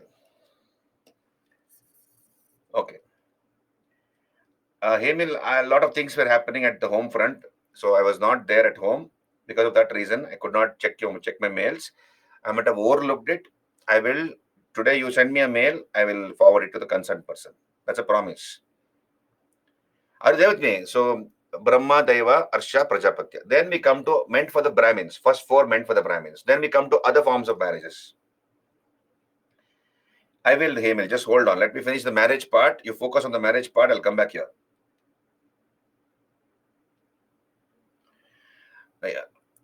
Hemalata, please write a mail. Mail me. I will forward it to the concerned department, and I will see that your queries are attended to as soon as possible. Okay. Now come back here. Then Gandharva marriage. Look here. So Brahma, Daiva, Arsha, Prajapati have discussed. Let us come to Gandharva marriage. What is Gandharva marriage? Love marriage meant for Kshatriyas. Love marriage meant for Kshatriyas. Gandharva marriage is love marriage meant for Kshatriyas. Now look here. Do you know the story of Shakuntala, Abhignana Shakuntala story? Do you know the story of Abhignana Shakuntala? So I'll tell you the story of Abhignana Shakuntala. Do you know it fully? All of you, do you know the story fully?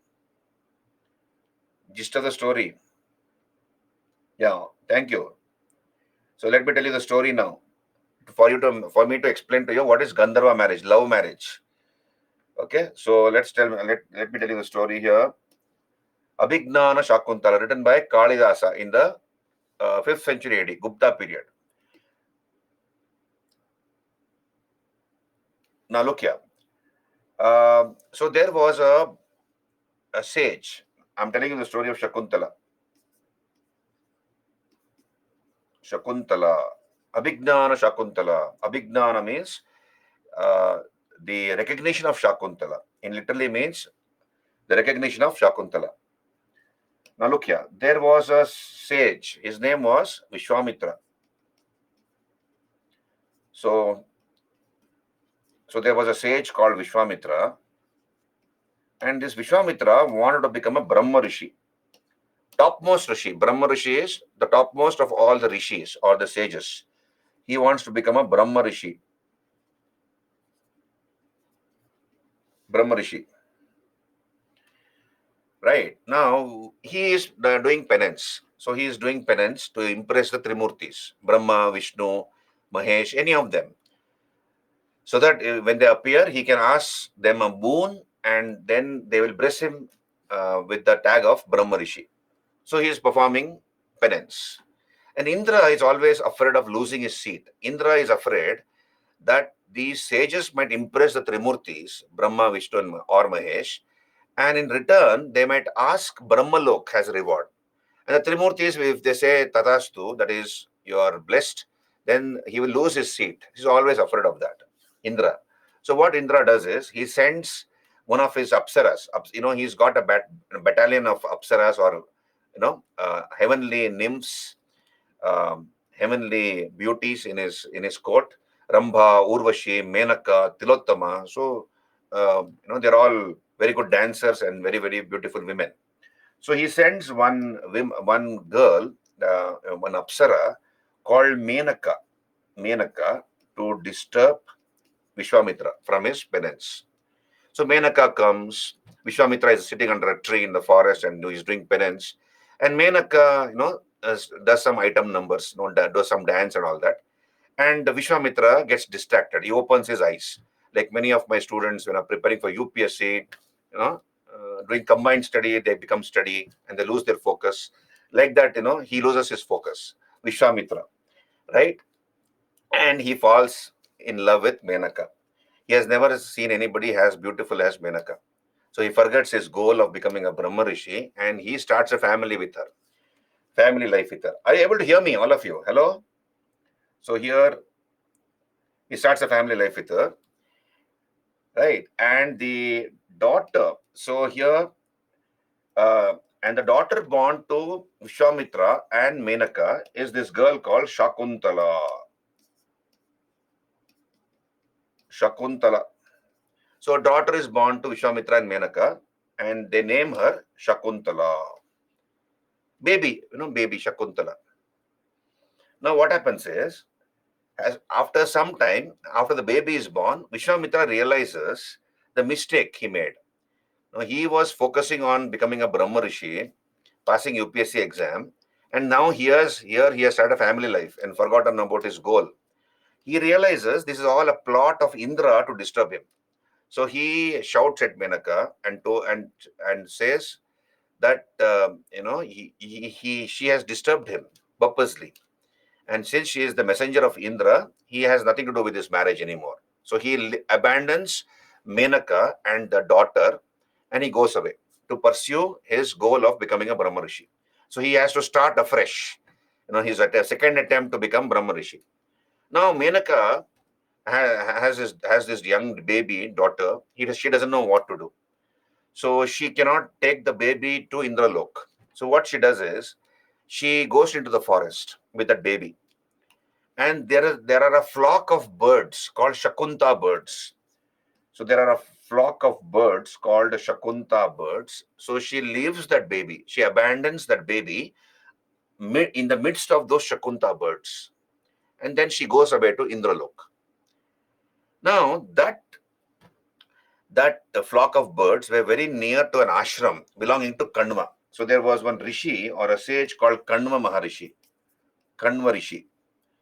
So Kanva's ashram was very nearby, and the sage Kanva is coming towards the ashram, and he sees this baby crying, and this baby is abandoned amongst a flock of birds, Shakunta birds. So looking at that, and it was a very cute looking baby, he picks up the baby and he names that baby Shakuntala because this baby was found amongst the flock of Shakunta birds. Are you there with me?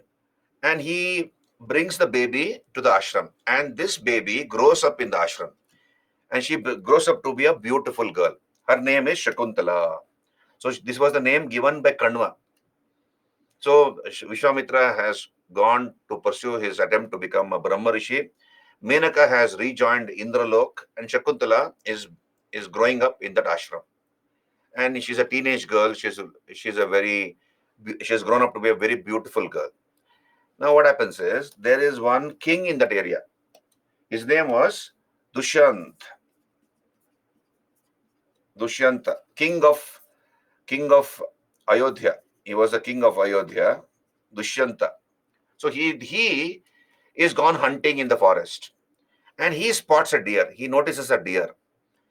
That deer actually belonged to the ashram. He doesn't know this. So he takes aim with his bow and arrow, and he discharges the arrow. And that goes and hits the deer. It wounds the deer. And the deer comes towards the ashram. So following the deer, this Dushyanta also comes to the ashram. And then he realizes this deer belongs to the ashram. But it was a minor wound, so he doesn't bother much about the deer.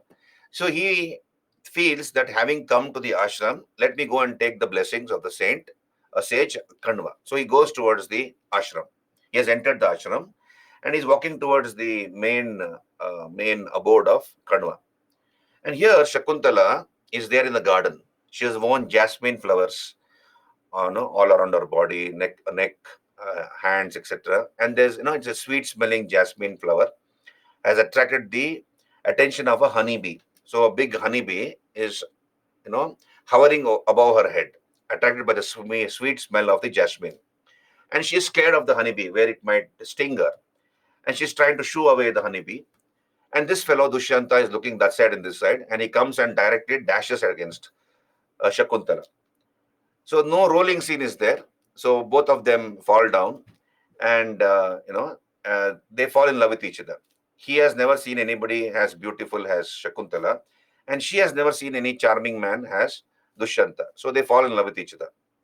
And Dushyanta comes to know, yeah, definitely, Hemil, I will. So Dushyanta comes to know that Kanva is not there. Kanva has gone away on some official work. So he stays in the ashram. Dushyanta stays in the ashram, and they get married according to the Gandharva way. That is love marriage. And love marriage here involves also sexual contact. So they get married in the Gandharva marriage. That is love marriage without the consent of parents. Gandharva means without the consent of parents. They get married, and he spends a few weeks there. Dushyanta forgets about his hunting, about his kingdom, and he is enjoying the company of Shakuntala. And Shakuntala is also head over heels in love with Dushyanta. Now, he is the king. He's got other responsibilities. So he realizes that he has to go back to the kingdom and take care of other matters. So he gives her he tells Shakuntala, I have to go back to the kingdom and look at other responsibilities.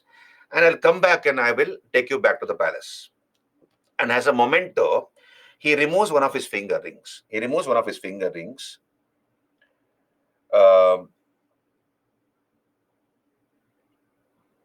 So he removes one of his finger rings, and then he puts that finger ring into that of one of Shakuntala's fingers. And he bids her goodbye and he goes away.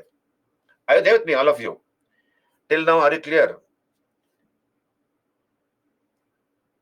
Can I continue the story? Okay, now what happens is Kanva comes. No? Kanva, so Dushyanta has gone away, giving a ring, one of his rings to Shakuntala as a memento, and he goes away. And then Kanva comes to the ashram, and Shakuntala breaks the news to her father. She tells her father, Kanva, that I got married according to the Gandharva marriage. According to the Gandharva type of marriage, I got married to a person. So he's very, very happy. Those days fathers were different. So Kanva is very happy. He asks Shakuntala, who is your husband? Who is this person? And she says, he is none other than King Dushyanta. So Father Kanva feels very happy that she got married to a king, and he's a good, good human being. That's what he tells her. Anyway, Kanva again goes away from the ashram on some other official work, and uh, Shakuntala is waiting for Dushyanta to come and take her to the palace. But no news about him. He's got busy in his official work, King Dushyanta. And day and night she's remembering the good time she had with her husband. Now, one day, when she's immersed in his thoughts, so she's daydreaming about Dushyanta, King Dushyanta.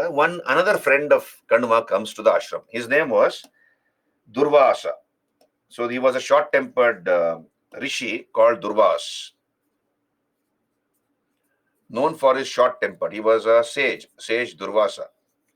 So he comes to the ashram of Kanva to meet Kanva. So he comes into the ashram and he sees Shakuntala at the doorstep. And he calls out to Shakuntala. He says, Shakuntala, Shakuntala. And she is daydreaming about Dushyanta. So Durvasa was a person who was known for his temper, short temper. So he gets very angry with Dushyanta. He feels that she has insulted him. Instead of ushering him and washing his feet, giving him something to drink and eat, this girl, Shakuntala, is thinking of somebody else. And she has insulted me thereby.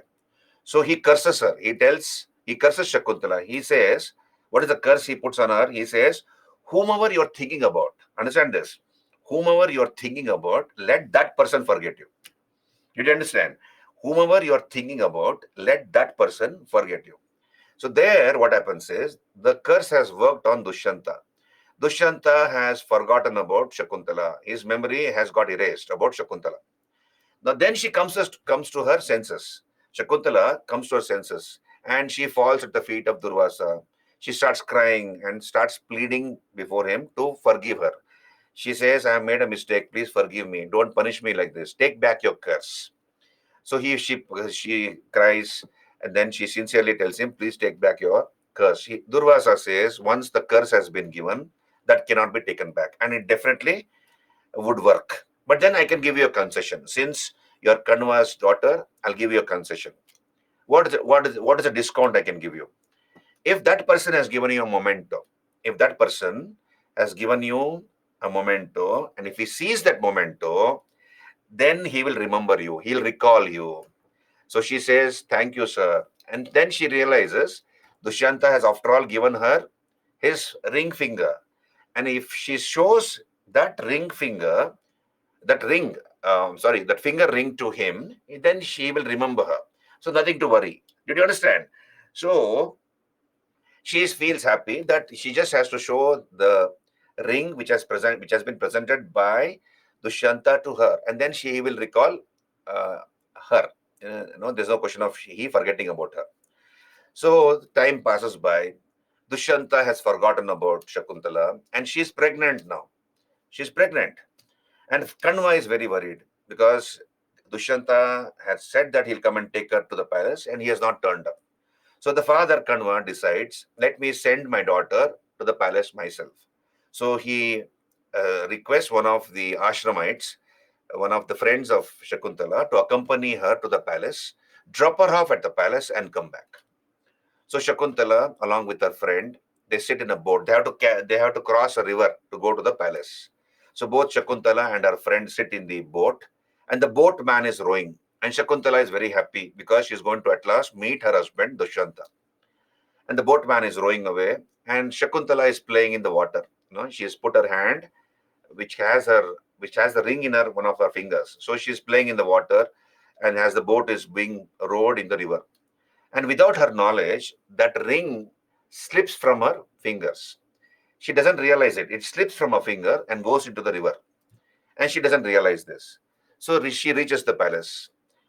And then an audience is given by Dushyanta. So she comes before Dushyanta. Dushyanta doesn't recognize her because the curse has worked upon him. And then she tries to make him recollect about the Gandharva marriage they had, about the good time they spent with each other, etc., etc. But he doesn't remember anything. Then she shows the ring which he has given it to her. But then that ring is missing from her fingers. So everybody laugh at Shakuntala and her friend. She feels insulted.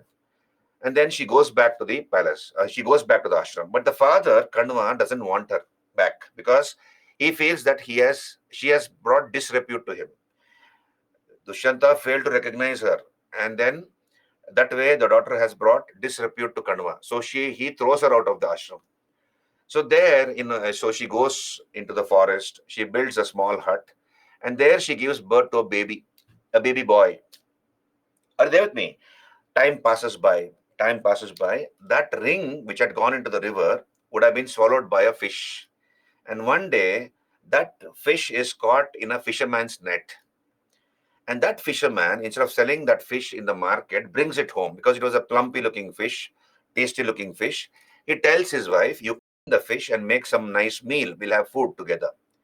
So she, in order to clean the fish, cuts open the belly of the fish. And from the belly of the fish pops out the ring.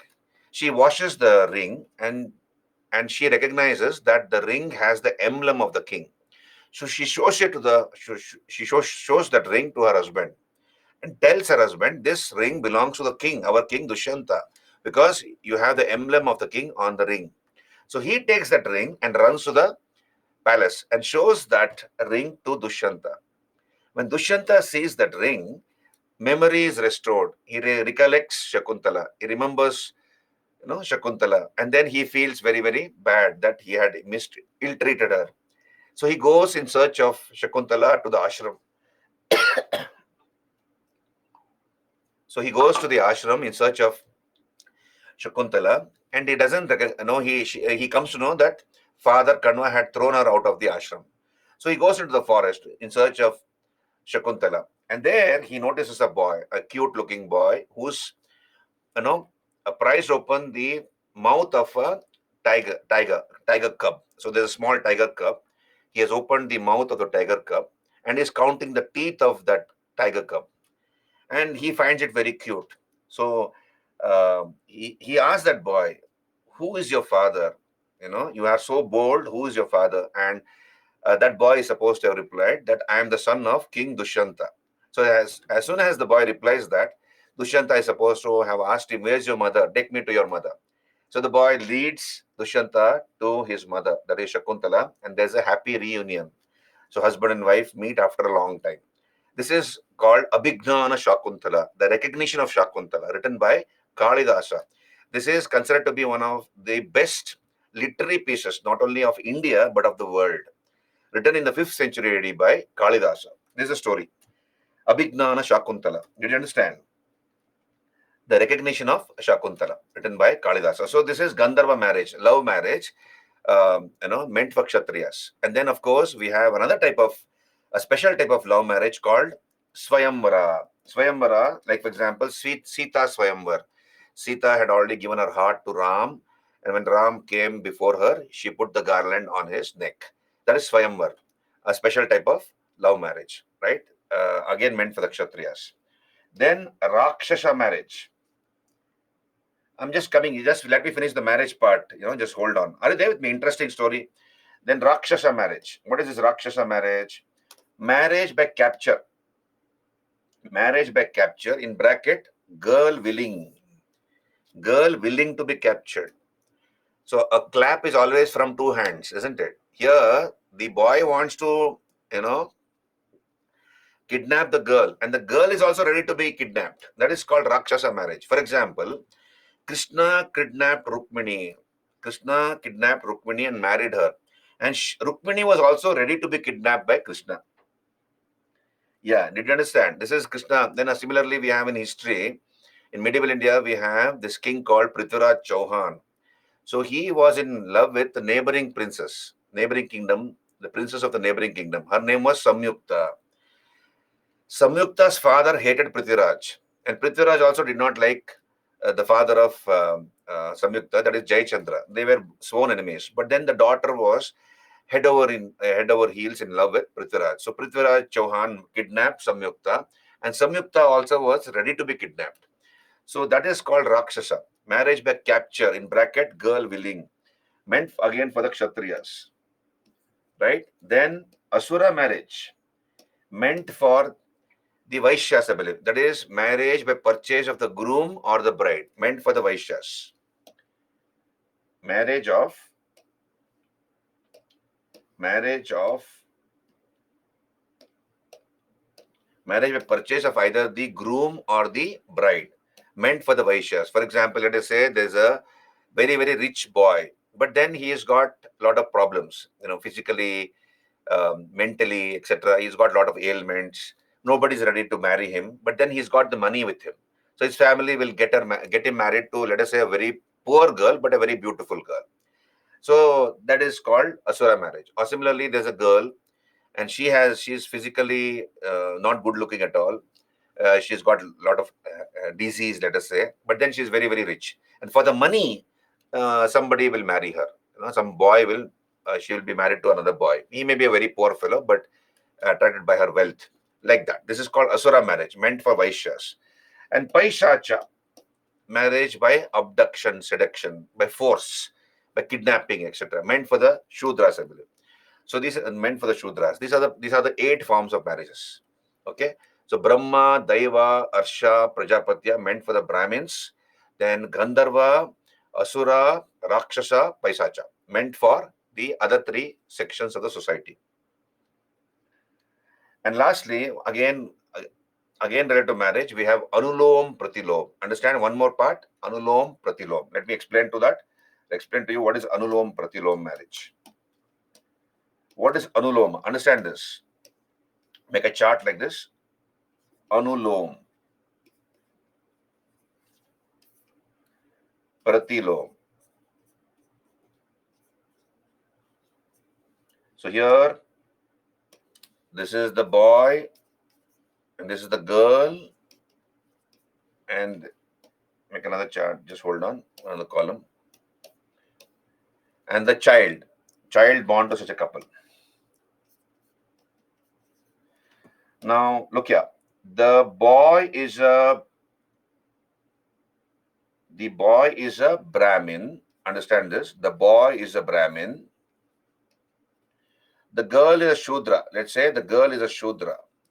The child born to such a couple, where the boy is a Brahmin, the girl is a Shudra, the child born to such a couple is called Vratya.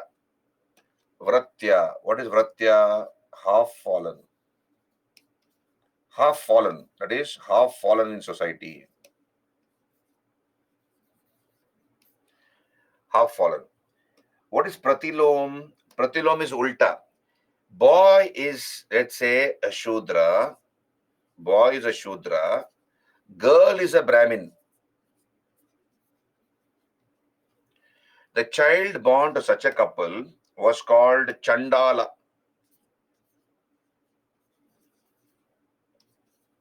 That is fully fallen. Fully fallen. In other words, Anulom was encouraged. There was no problem with Anulom. Pratilom was discouraged in the society. Pratilom is the boy is a Shudra, but the girl is a Brahmin. Such a marriage or a relationship was not encouraged. And the child born to such a couple was called Chandala. Lowest of the lowest. So Chandala could not stay in the village. Shudra could stay in the village. But a Chandala has to be staying outside the premises of the village. So, that is called Chandala. Did you understand? So, Anulom Pratilom. Clear, all of you? So, can we take a break here? Can we take a break and come back? 15 minutes break you take and come back. Now it is 7:10 on my watch. We meet at what time? 7:10? 7:25. We meet at 7:25. Carry on. Yes, Bimare, I understand. We do use that. Particularly Jagesh movies. Okay, we'll take a break and come back. 15 minutes break and come back.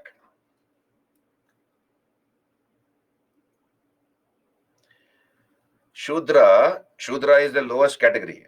Shudra is the fourth in the Varna, Roshan. We have discussed this, right?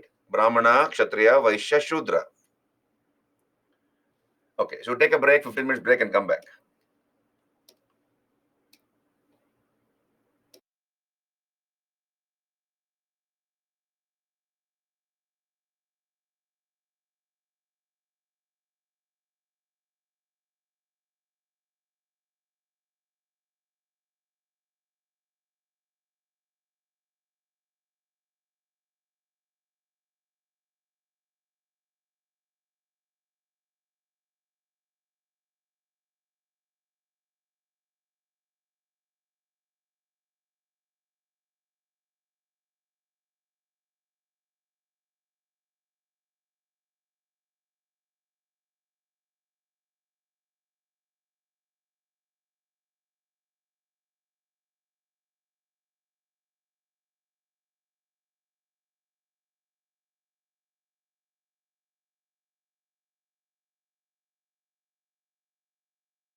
Okay. Hello. Good evening again. Can we continue?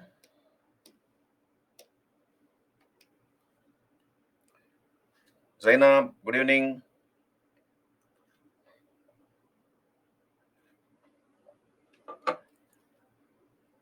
So here, as you can see, the society had become rigid, complicated. You have gender and social discrimination, a drastic reduction in the powers of the position of women in the society. I told you the reasons for them, reasons for the same. Then 8 forms of marriages, varnashramas, that is the Dvija concept, and the Chaturvarna system. Dvija's life was divided into 4 ashramas. So that's called Chaturvarna system. 8 forms of marriages. So we have seen all these things. And then corruptions of society. Corruptions in the society like sati, dowry, child marriages, discouragement of widow remarriage. Were also denied education and property rights. And that continued for centuries together. So we'll just quickly recap here.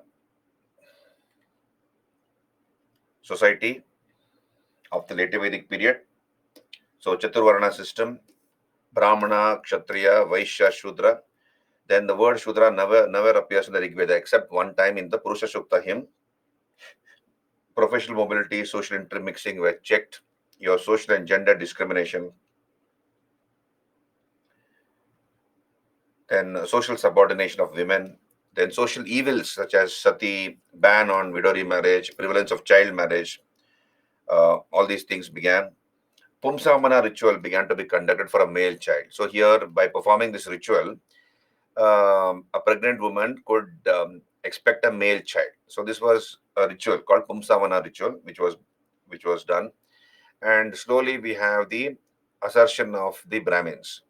Brahmins were one of the 16 priestly classes, but slowly the Brahmana began to dominate, play a dominating role in the priestly order. Then Vaishyas were the only taxpayers during this period. So you have Brahmana,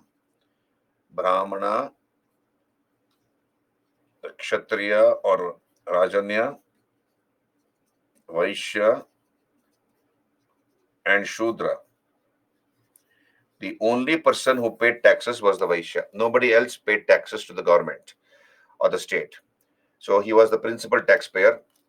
Then we have the concept of Dvija. I told you the boys of the upper three varnas were given the privilege of wearing the sacred thread or Janeyu thread, Upanayana ceremony. They were called Dvijas, and the Shudras and women were called Ekajas. Then we have the Rathakara. Very interestingly, the Rathakara was the only artisan who was given the right to wear the sacred thread. Generally, please understand, artisans were looked down upon in the society. Apart from the Shudras and women, artisans were looked down upon in the society. But the Rathakara, that is the one who made the Ratha, the chariot, he was given the privilege of wearing the sacred thread. So that is very interesting. And of course, we have the ashrama system meant to fulfill the purusharthas, the goals of life. What are the 4 goals of life? Dharma, righteousness; artha, gaining wealth; kama, fulfillment of desires; and moksha, that is freedom from rebirth. So you have 4 ashramas meant to fulfill the 4 purusharthas. Brahmacharya starts with, that is called student life, starts with Upanayana ceremony, 8 years for a Brahmin boy. So at the age of 8 years, a Brahmin boy's Upanayana ceremony was performed. Kshatriya boy's ceremony took place at 11 years. Vaishya boy at the age of 12 years. And the Brahmacharya ashrama ended with Samavartana ceremony. Samavartana was a ritual bath which the student was supposed to take at the teacher's place, and then he was given a send-off. Grihastha second stage, householder's life, starts with Vivaha. Vivaha is marriage, and you have the first 3 Purusharthas fulfilled: Dharma, Artha, Kama. Then the main purpose of Vivaha was to perpetuate the Vansha, lineage, okay, to spread or continue the lineage of the family. Vanaprastha, partial retirement, and Sannyasa, complete retirement. And in this Sannyasa ashrama, his goal was to attain moksha. Moksha is what? Freedom from rebirth. Freedom from rebirth. Then 8 forms of marriages, we have discussed this: Brahma, Daiva, Arsha, Prajapatya, 4 approved forms of marriages meant for Brahmanas only. And then Gandharva, Rakshasa, Asura, Paisacha, meant for the other 3 Varnas. Then again, we have looked at Anulom, Pratilom. Anulom, Pratilom. Anulom is what? Upper Varna man marrying a lower Varna woman. And the child born to such a couple was called Vratya, half fallen. Pratilom is a lower Varna man like a Shudra marrying a upper Varna woman like a Brahmana. So that was not encouraged. The child born to such a couple was called Chandala. Okay, so this is about later Vedic society. So we have discussed geographical knowledge of later Vedic Aryans, later Vedic polity, society. Now let us come to later Vedic economy. Very simple. Main occupation during this period became agriculture. So later Vedic economy. So main occupation was agriculture. So then we have iron plows used. Iron plows replaced wooden plows. So iron plows began to be used, which facilitated deeper plowing. Then we have rice cultivated. In the Rigvedic period, rice was not cultivated, but rice began to be cultivated during this period. Rice is called Vrihi, Sali, Tandula, known by different names. Godhuma was wheat, which was the chief crop. Pulses and cereals also began to be cultivated. Pulses and cereals began to be cultivated. And depending upon the fertility of the soil, depending upon how fertile the soil was, there were 5 types of soils. 5 types of soils. So depending upon the fertility of the soil, like Kshetra, most fertile soil, Khila, Aprahata, Gapatasara, Vasti, habitable land. So there were 5 types of soils, depending upon the usage to which land was put. 5 types of soil like Kshetra, Khila, Aprahata. We'll come to that in some time. Just hold on. So 5 types of soils. Then, of course, we have specialization in crafts. Specialization in crafts. The Ratakara was a chariot maker. Murgaya was the hunter. Kulala was the potter. Takshan was the carpenter, etc. So you have a number of specialization of crafts. Then during the later Vedic period, apart from the gold ornaments continued to be used as medium of exchange. Earlier in the Rig Vedic period, it was the cow and gold ornaments like Nishka, Hiranyapindas, and Manas. Now you have Suvarna, Pada. Okay, so Suvarna, Pada, Nishka, etc. began to be used as a medium of exchange. So they were again gold ornaments used as medium of exchange.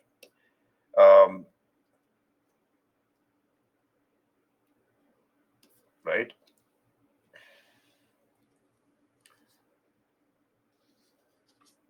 Yeah, so pretty much, yeah. And of course, yeah,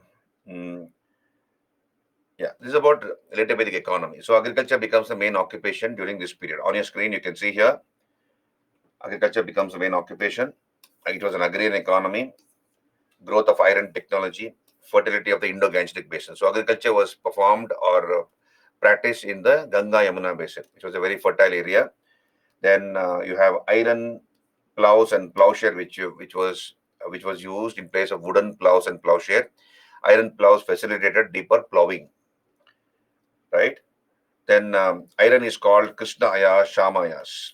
Iron is called Krishnaya Shamayas. So iron weapons and horse-drawn chariots were used by the Aryans during the later Vedic period. Iron weapons along with horse-drawn chariots. Agriculture was the chief means of occupation. So they also grew rice. And rice is called by different names like Vrihi, Sali, Tandula. Wheat was called Godhuma. They also cultivated barley, pulses, sugarcane. So remember, Harappans never used to cultivate sugarcane. We have no evidence of Harappans having cultivated sugarcane. But in the later Vedic period, sugarcane along with pulses and cereals began to be cultivated. right? Even in the Rig Vedic period, we have no evidence of sugarcane. But in the later Vedic period, sugarcane came to be cultivated. Polygamy was there. Monogamy was the norm, but we also have examples of polygamy and polyandry, Deepshika. Even in the later Rig Vedic period, we have seen this. Monogamy was the norm. Also examples of polygamy and polyandry. And even now, for that matter, polygamy is there even now. Uh, right? In many societies, it is there. People who can afford, people who are very, very super rich. For example, in the Gulf, you have many of the sheikhs who have harems, and they can afford many wives because they have so much of wealth with them. So, of course, it's a fake marriage, but then anyway, they have many wives with them. Okay, Godhum. Okay, thank you, Bhimare. Then we have 5 types of land depending upon the usage to which land was put.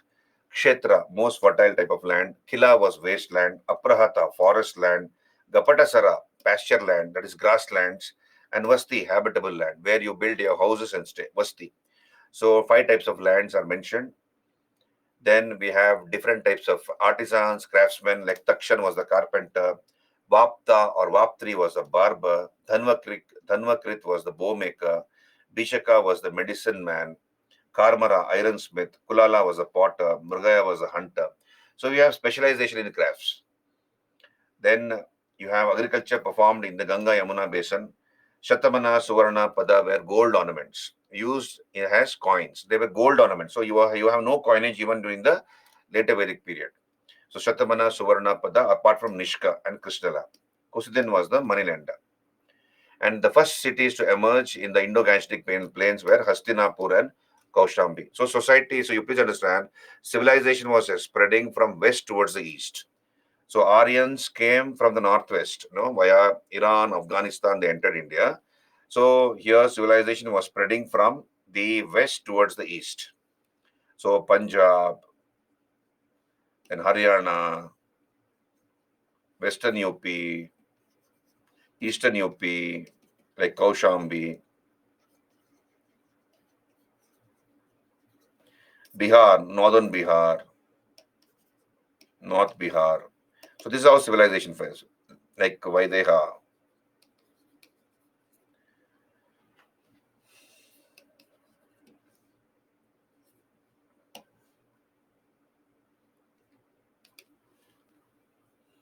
Okay, so this is how civilization spread. Then, what are the settlements in the later Vedic times? Kuru Panchala area, that is Western UP and Delhi, Madra, Punjab and Haryana, Matsya, Rajasthan. So these are the settlements in the later Vedic times. Okay, so civilization was spreading from west towards the east. Okay, people built mud brick houses and wattle and daub houses. That is, you have thatched roofs. So very few archaeological remains are there. Hardly any archaeological remains actually of the Vedic period. We rely entirely on Vedic literature. But then we have evidence that probably they lived in mud brick houses. Okay, this is about economy, later Vedic economy. Did you understand? Hello, are you clear? Later Vedic economy. Later Vedic economy. Okay, so again I will reiterate because of technical reasons. Again, I'll reiterate because of technical reasons, and again because of some family issue, medical problem, emergency in my house, I could not take the classes. So don't use your imagination. Don't listen to rumors. We'll be having regular classes from today onwards. Okay, even the weekend will be regular. So don't worry about it. We have taken care of the technical issues because of some rat problem. Because it's so many wires are here in the studio, we'll not know. So because of that reason, all these problems arose. We'll see that again such a thing doesn't happen. So we have taken all the precautions. So keep your fears aside and just focus on the classes. Exam is not very far away. Just focus on the syllabus and we'll try to finish the syllabus as soon as possible. Okay? Yeah. Yeah. Everything is okay, Deepshika. Okay, we'll come back here. Are you there with me? This is later Vedic economy. Can I move on? So let us come to religion, later Vedic religion here. Now, how was the later Vedic religion? We have looked at the Vedic religion. Aryans used to worship nature gods like Indra, Agni, Vayu, Varuna, Prithvi, Akasha, Surya, etc. They used to compose hymns or shloks in praise of these gods, and they used to make simple offerings of yava, wheat and barley, vegetables, fruits, and in return ask the gods to bestow upon the tribe praja, pashu, and dhana. Praja mainly sons, pashu, cattle, and dhana wealth. So it was a very simple and materialistic religion during the Rig Vedic period. Now, what was the change in the later Vedic period with respect to religion? We have the Rig Vedic gods losing their importance, and we have the concept of Trimurtis which come into the fore, which come to the fore. The worship of Prajapati Brahma, creator, Vishnu, that is the protector, and Rudra, destroyer. So Pashupati Mahadeva of the Harappans became Rudra in the Vedic period. So Rudra was an unimportant god in the Rig Vedic period, but he became one of the Trimurtis in the later Vedic period. I repeat, Rudra was a unimportant god in the Rig Vedic period. But in the later Vedic period, he became one of the Trimurtis. What does it suggest? I'm asking you a question, a pertinent question. What does it suggest? Any idea? Anybody here? Rudra, who was an unimportant god in the Rig Vedic period, became one of the Trimurtis in the later Vedic period, and he was also worshipped by the Aryans in the later Vedic period. No, here it suggests that certain amount of tolerance had developed amongst the Aryans. Aryans, when they came into the country, they were very proud of their skin color. So they looked down upon the Dasyus, the original inhabitants of the Shapta Sindhu region. They are phallus worshippers. They are dark in stature, dark in color, short in stature. Therefore, they were looked down upon. But then, by the later Vedic period, a certain amount of tolerance, assimilation, intermixing had happened between the Aryans and the non-Aryans. And one of the non-Aryan god, Rudra, was accepted as one of the Trimurtis. So that shows a certain amount of tolerance, assimilation between the Aryans and the non-Aryans. Did you understand? Not religious reform. It is more of acceptance of the non-Aryan society by the Aryans.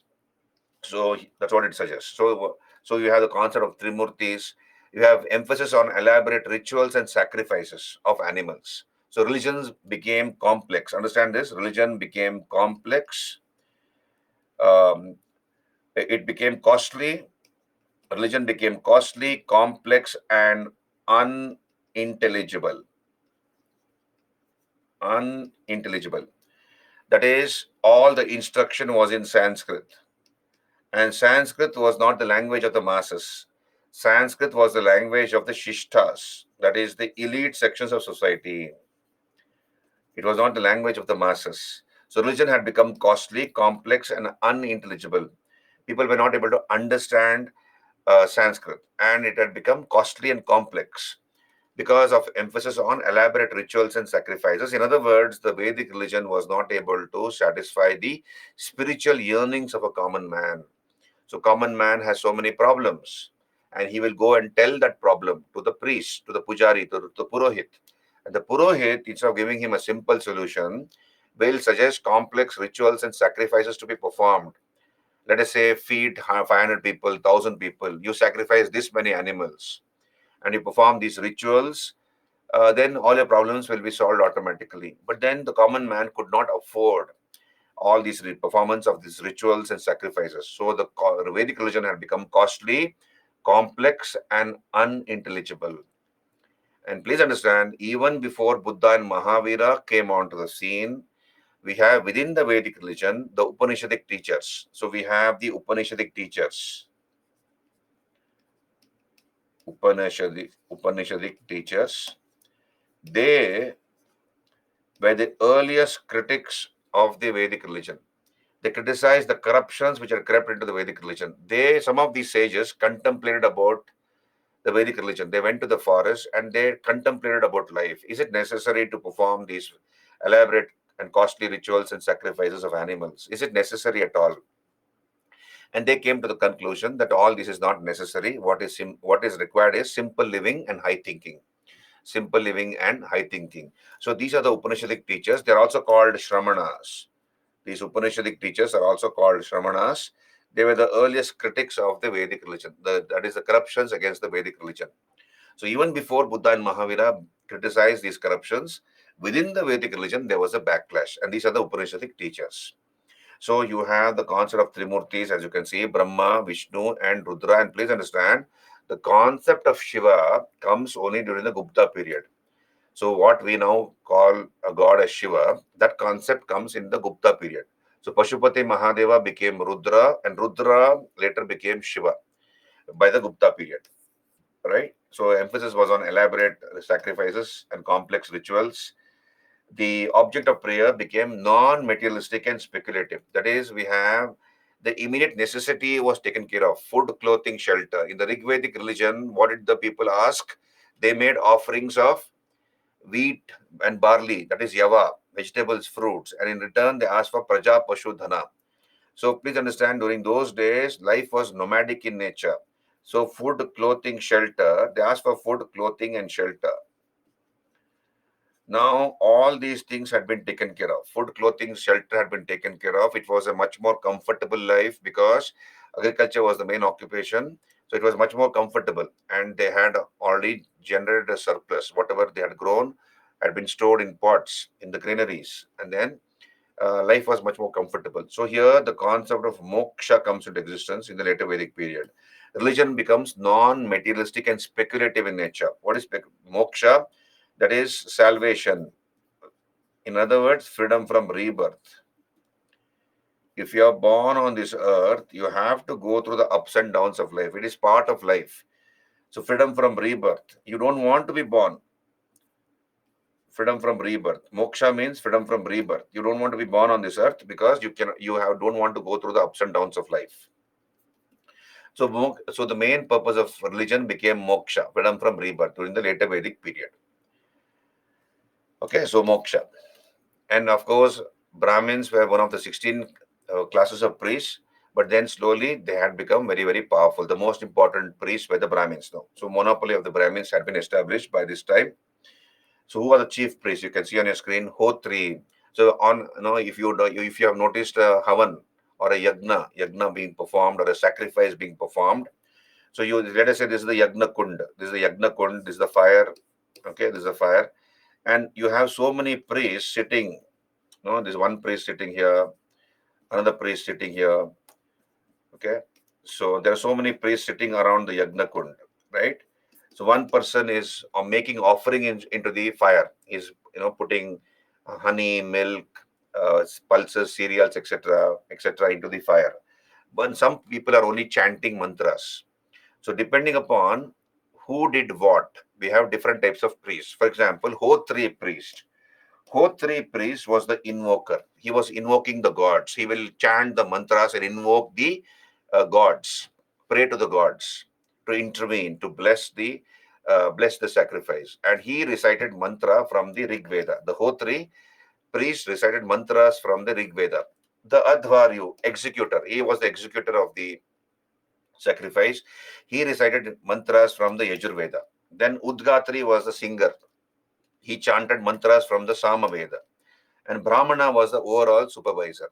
Yajamana was the owner, no, the family man, the householder, who has invited all these priests to perform a home or a sacrifice in his house. He's called a Yajamana of the house, owner of that house, the landlord of the house. Brahmana was the overall supervisor. So depending upon what job these priests did and what mantras they or what hymns they uttered or muttered from some specific Vedas, they were given certain names: Hotri, Advaryu, Udgatri, and Brahmana. Clear? Are you there with me, all of you? Clear all until here? Hello? Can you raise your hands? Audible, visible?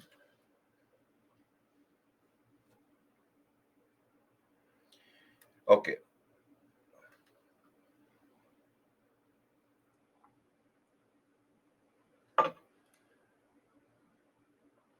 So on your screen, you can see the Rig Vedic gods lost their importance and they were reduced to the guardians of the 8 directions, Ashtadikpalas.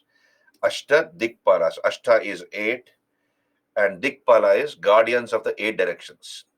8 directions.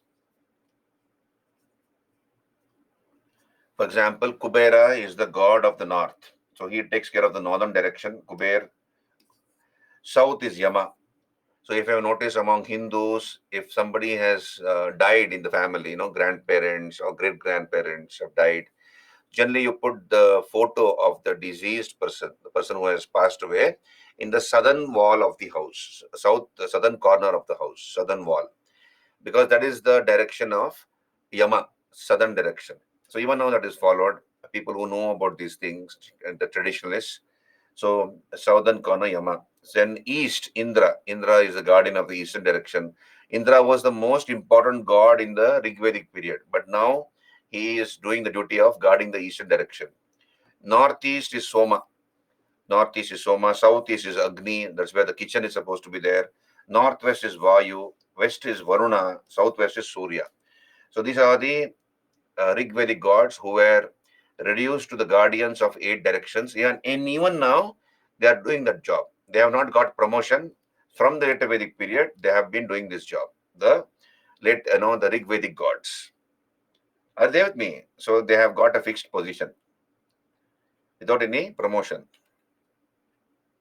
So this is about a Vedic period chapter. This is your Vedic period chapter. Are you there with me? Any doubts, any clarifications required? Big chapter. But anyway, we have finished it. Let us look at the questions. Let us look at the questions from this particular chapter. The Dharma and Rita depict a central idea of ancient Vedic civilization of India.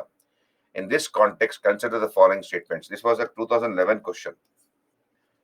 Dharma and Rita depict a central idea of ancient Vedic civilization of India. Consider the following statements. Dharma was a conception of obligations and of the discharge of one's duties to oneself and to others. So you remember the Purusharthas, Dharma, Artha, Kama, Moksha. I'll go back here. Look here on your screen. The Purusharthas, see here on your screen. Dharma, righteousness. Artha, earning wealth. Kama, fulfillment of desires. And Moksha, salvation. So Dharma is righteousness. So you're supposed to do your duty. Apna dharm karo. So whatever job you're doing, you do your job properly. That is Dharma. So here, Dharma was a conception of obligations and discharge of one's duties to oneself and to others. That is correct. Rita was the fundamental moral law governing the functioning of the universe and all it contained.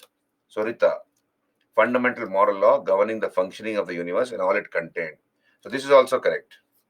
So here, which is the god who is supposed to uphold the Rita? Remember, who is the god who is supposed to uphold the Rita? Varuna, Bhimre, very good. I'll go back to the PPT. Just hold on. I'll go back to the PPT. Rigvedic period. If you look at the gods of the Rigvedic period, you see here Varuna on your screen. Look at this. He is the upholder. Varuna is the upholder of the Rita, natural or cosmic order. And UPSC asked this question. Varuna was the god of, the fourth most important god, called world sovereign. So I told you, sun rising in the horizon every morning, then the moon coming out once the sun sets. So all these things are taken care by this god called Varuna.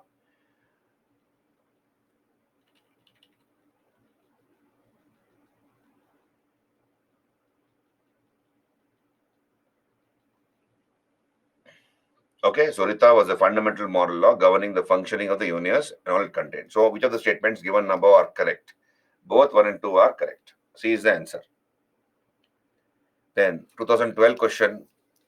The religion of early Vedic Aryans, so they're asking about Rigvedic period, was primarily of what? Bhakti? No. Concept of Bhakti came much later. Image worship and yagnas. This is also not there. Worship of nature and Bhakti.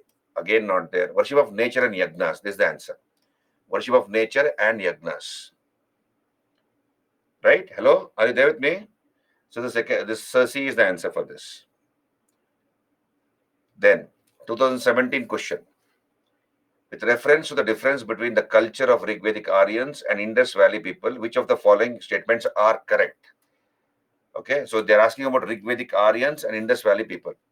Rigvedic Aryans used the coat of mail and helmet in warfare, whereas the people of the Indus Valley civilization did not leave any evidence of using them. This statement is correct. Rigvedic Aryans knew gold, silver, and copper, whereas Indus Valley people knew only copper and iron.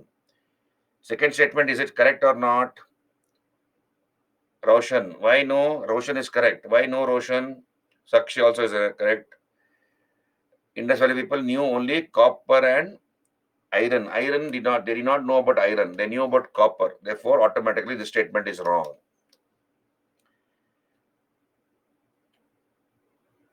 Then, Rigvedic Aryans had domesticated the horse, whereas there is no evidence of Indus Valley people having been aware of this animal. So we have seen this. Harappans, Indus Valley people knew about the horse, but it was not extensively used. Not that they did not know about the horse at all. So again, this statement is wrong. So select the correct answer. Answer is 1 only. A is the answer, as you all know. A is the answer. Isn't it easy? Hello? Isn't it easy? Look at the questions and you are able to, all of you are able to answer. Almost all of you are able to answer correctly. So when you do the broad reading, things become easy for you. That's how the prelims exam is. Do the broad reading, read your textbook broadly, attend the class, and then you'll be good to go. Then match the following by using the codes given below. Vedas and authors. Rig Veda, Hotri, Samaveda, Udgatri, Yajurveda, Advaryu, Atharva Veda, Brahmana priest. So answer is 1, 2, 3, 4. Yeah, Hari, you're right. Surkotada. Then match the following by using the codes given below. Ashwamedha Yaga.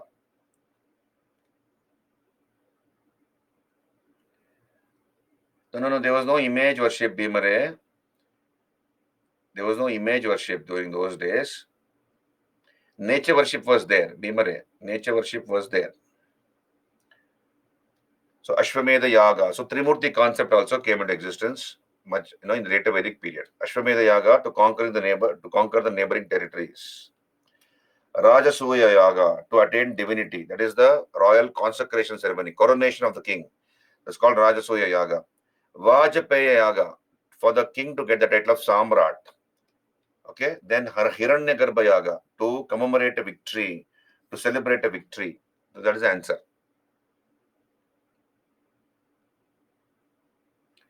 So Rudra was Bhimra is asking then how do you know Rudra? Just as they knew Indra or Agni or Vayu or Varuna. So they also worship Rudra as one of the gods.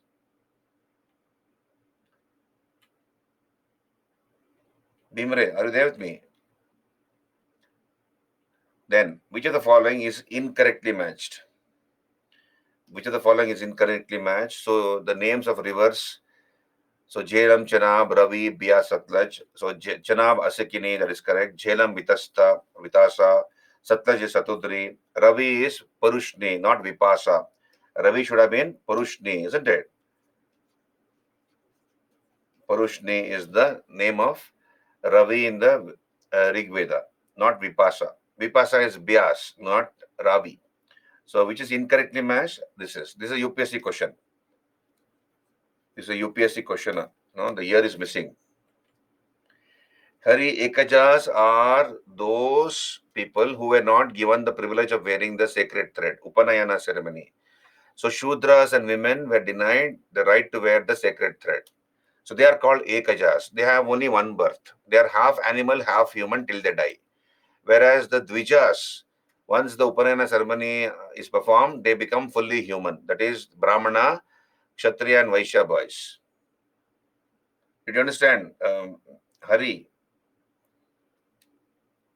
Okay. Then match the following by using the codes given below. Vrihi is rice.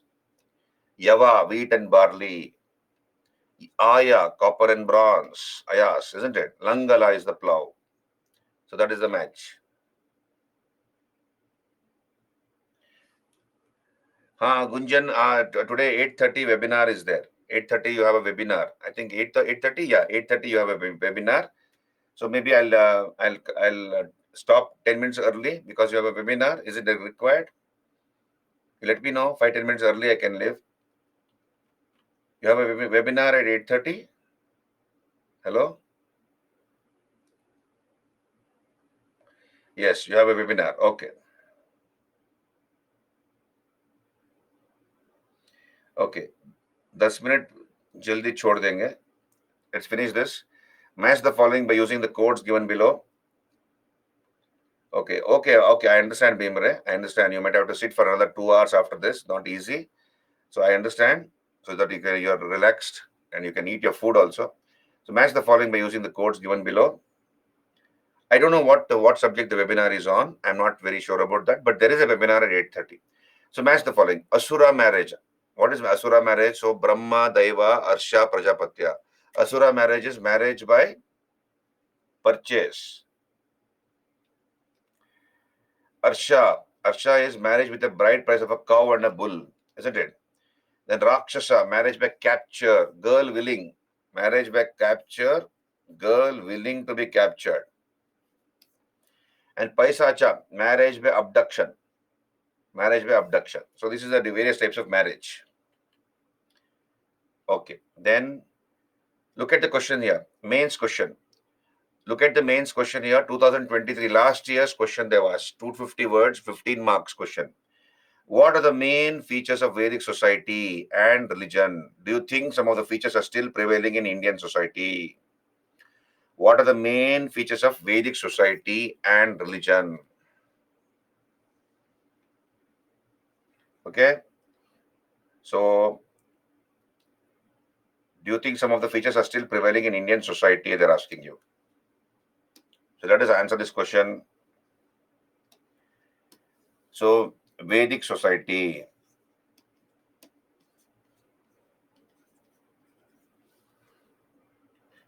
What are the main features of Vedic society?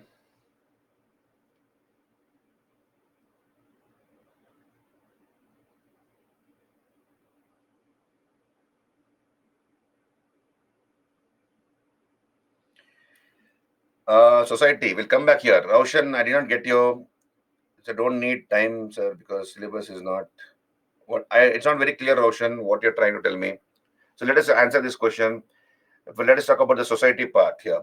Multiple gods. That will be a religion. Wait, just hold on. Vedic religion. Okay, Vedic society. So 4 Varanas. Okay, so here you have Varana system. Varanas, you have 4 Varanas. That is Brahmana, Kshatriya, Vaishya, Shudra. Then number 2, what else? Elected ruler. Deepshika, that is polity. So we'll talk about society. So here you have joint. When it comes to family, when it came to family, you have generally a joint family system, joint family system, and it was a patriarchal society, isn't it? Patriarchal society, and family was the basic unit. Kula, basic unit was the family, right? Then lesser importance to women, Bhimare, decline in women's participation. Okay, so Vedic society. Then what else you can remember? What else you can write? So family. Then marriage. You can write marriage. Generally, marriage was monogamous marriage. Generally monogamous. We also have examples of polygamy and polyandry, but generally monogamous marriage. Then when it comes to language, what was the language of the Vedic period? Sanskrit. Vedic literature is in Sanskrit, so people spoke Sanskrit. Generally, the educated section spoke Sanskrit. Then importance was given to Vedas, isn't it?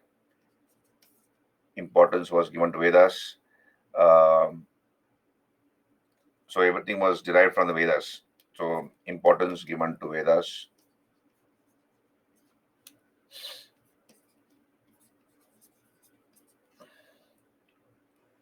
Then I can mention as uh, so here when it comes to property rights. So it was um, um,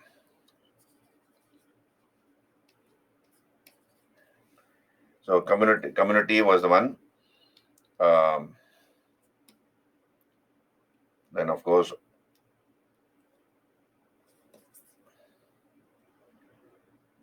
uh, yeah.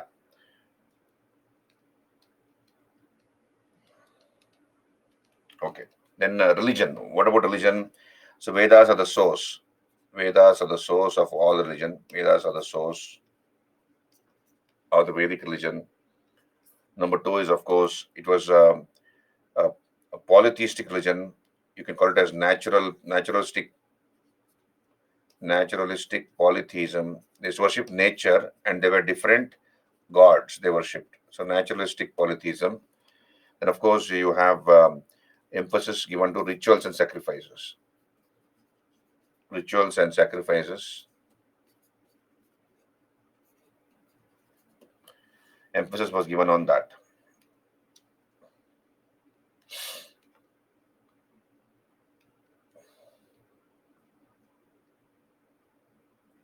Okay. And on the basis of occupation, society was divided. Society was divided on the basis of occupation, right? So generally, so yeah, so Vedic society. So here, four varnas: Brahmana, Kshatriya, Vaishya, Shudra. Family was joint family system, patriarchal society.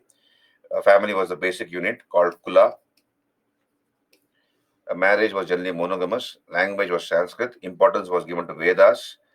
Um, you have property rights, which was basically community ownership of property, and occupation was based on society, occupational division of society. Society was divided on the basis of occupation, not on the basis of birth. So occupation, not on birth. Society was divided not on birth, but on the basis of occupation.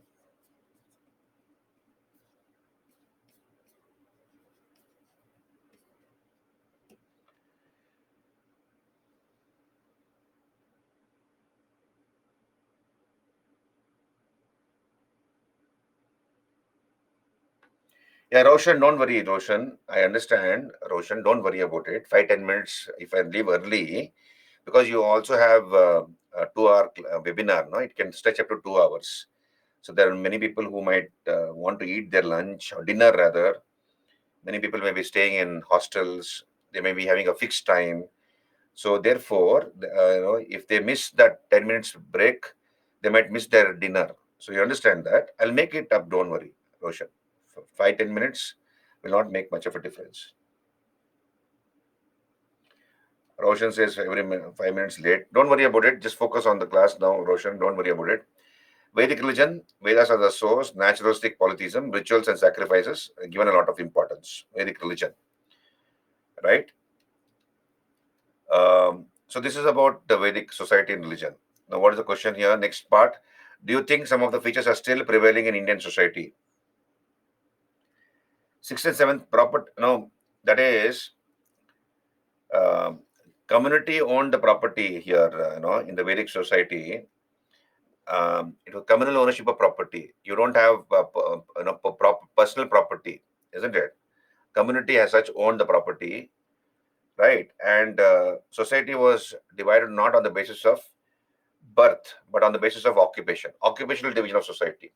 So you could choose the occupation of your choice. You're not born into a particular society. In the Rig Vedic period, in the Later Vedic period, what was the case? If you're born into Brahmana Varna, you remain in the Brahmana Varna and you do the duty of a Brahmana, that is priest or a teacher. Similarly, if you're born in a Kshatriya Varna, you remain in that Varna and do the duty of a warrior. Whereas in the Rigvedic period, you could choose the occupation of your choice. So society was based on that basis. Okay. Hari, are you there with me? Hari, are you there with me? Okay. Now let us look at the second part of the answer question. Do you think some of the features are still prevailing in Indian society? So what can you think of? What are the various aspects which are still prevailing in Indian society? Now, second part of the question. Dowry system is still there, says, who's this dowry person? Deepshika, very good. Dowry is still there. Basically, let us take patriarchy. It is still, India is still a predominantly patriarchal society, at least in certain aspects, culture aspects, economic aspects, patriarchal society. So, India, we have a patriarchal society, right? Then again, we have monogamy marriage. Generally, monogamy marriage. Marriage is monogamy, generally, right?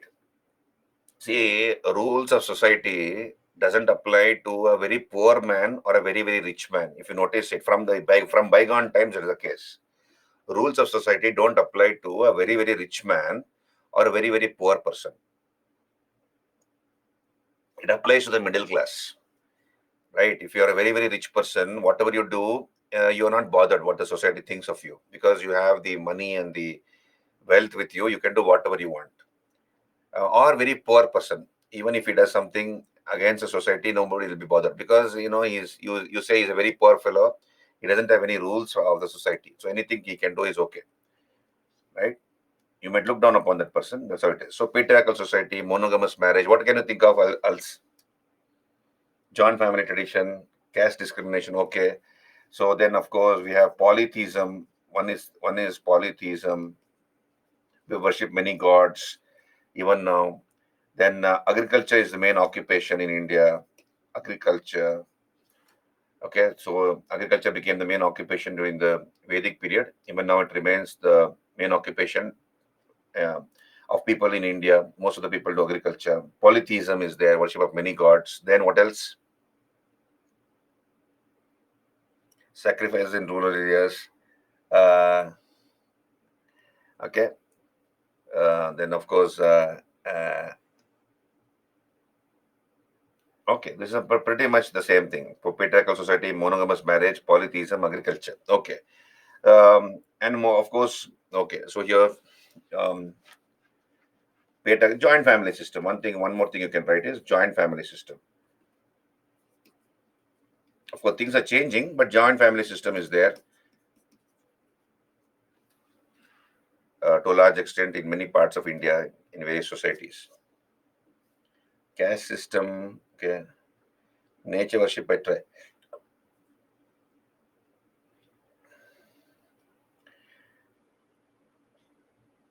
And Deepshika, we are talking about. They're asking whether what is UPSC asking? Do you think some of the features are still prevailing in Indian society? So, what are the things which are prevailing in Indian society? Patriarchal society, monogamous marriage, polytheism, agriculture, joint family system, dowry. Somebody mentioned dowry. I think Deepshika mentioned dowry. So, dowry is there. Um, right. So, this should pretty much be the answer. And even now, we follow the samskaras. There are 16 samskaras.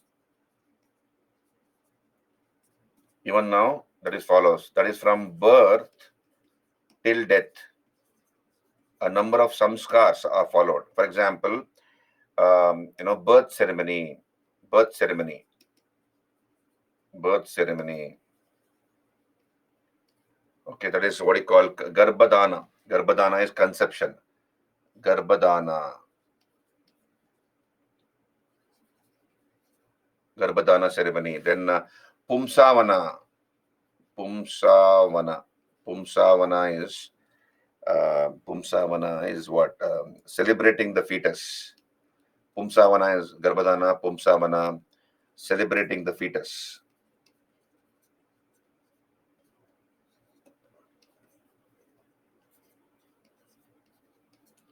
Then Simanto Nayana. Simanto Nayana. That is parting of the hair in the 8th month for the would-be mother. So her hair is parted. Simanto Nayana. Okay, Simanto Nayana. Then Jata Karma. Jata Karma. That is right. Um, Jata Karma. Then Namakarna. Namakarna. Annaprasana. Annaprasana. First, feeding the child with the first solid food. Then Annaprasana. Then uh, Nishkramana. Nishkramana. Like that, there are 16 samskaras. Ultimately, it ends with Antyeshti. Antyeshti. Antyeshti is death ceremony, including, so these are marriage is there, Nishkramana, then of course what is called Chaulam. Chaulam is tonsure ceremony, tonsure of the baby. Then Karnaveda. Karnaveda is piercing the earlobe. Karnaveda, piercing the earlobe, even shaving the head of the child. Then Upanayana is thread ceremony, even though it is performed. Then marriage ceremony is there. Okay. Then marriage ceremony, vivaha. Antyeshti is death ceremony. Like that, there are 16 samskaras. Even now, it is part of our society. That is Hindu society, or many of the who are Hindus, they follow this. Not perfectly, there are some traditionalists, who follow all this very strictly, but then many people borrow it. We have what is called Sanskritization process, lower caste, adopting the customs and mannerisms of the upper caste and claiming themselves to be a deemed status. So that is there. So even now that is practiced. You can mention all these things. Gunjan's child marriages illegally, will not say that. Child marriages, it has been banned. But then there are family, 40% of India marries within the family, I believe, according to statistics, not according to me, according to statistics. 40% of India marries within the family relations. This is for various reasons, for security reasons, for keeping the family property within the khandan, all those things. 40%. It's quite a lot. Samskaras are generally performed by the upper Varanas. Hari. Upper Varanas used to perform, the Dvijas used to perform the samskaras, 16 samskaras. Even now, it is followed. You must have noticed it. Even now, in some families, that is performed. Birth ceremony is performed.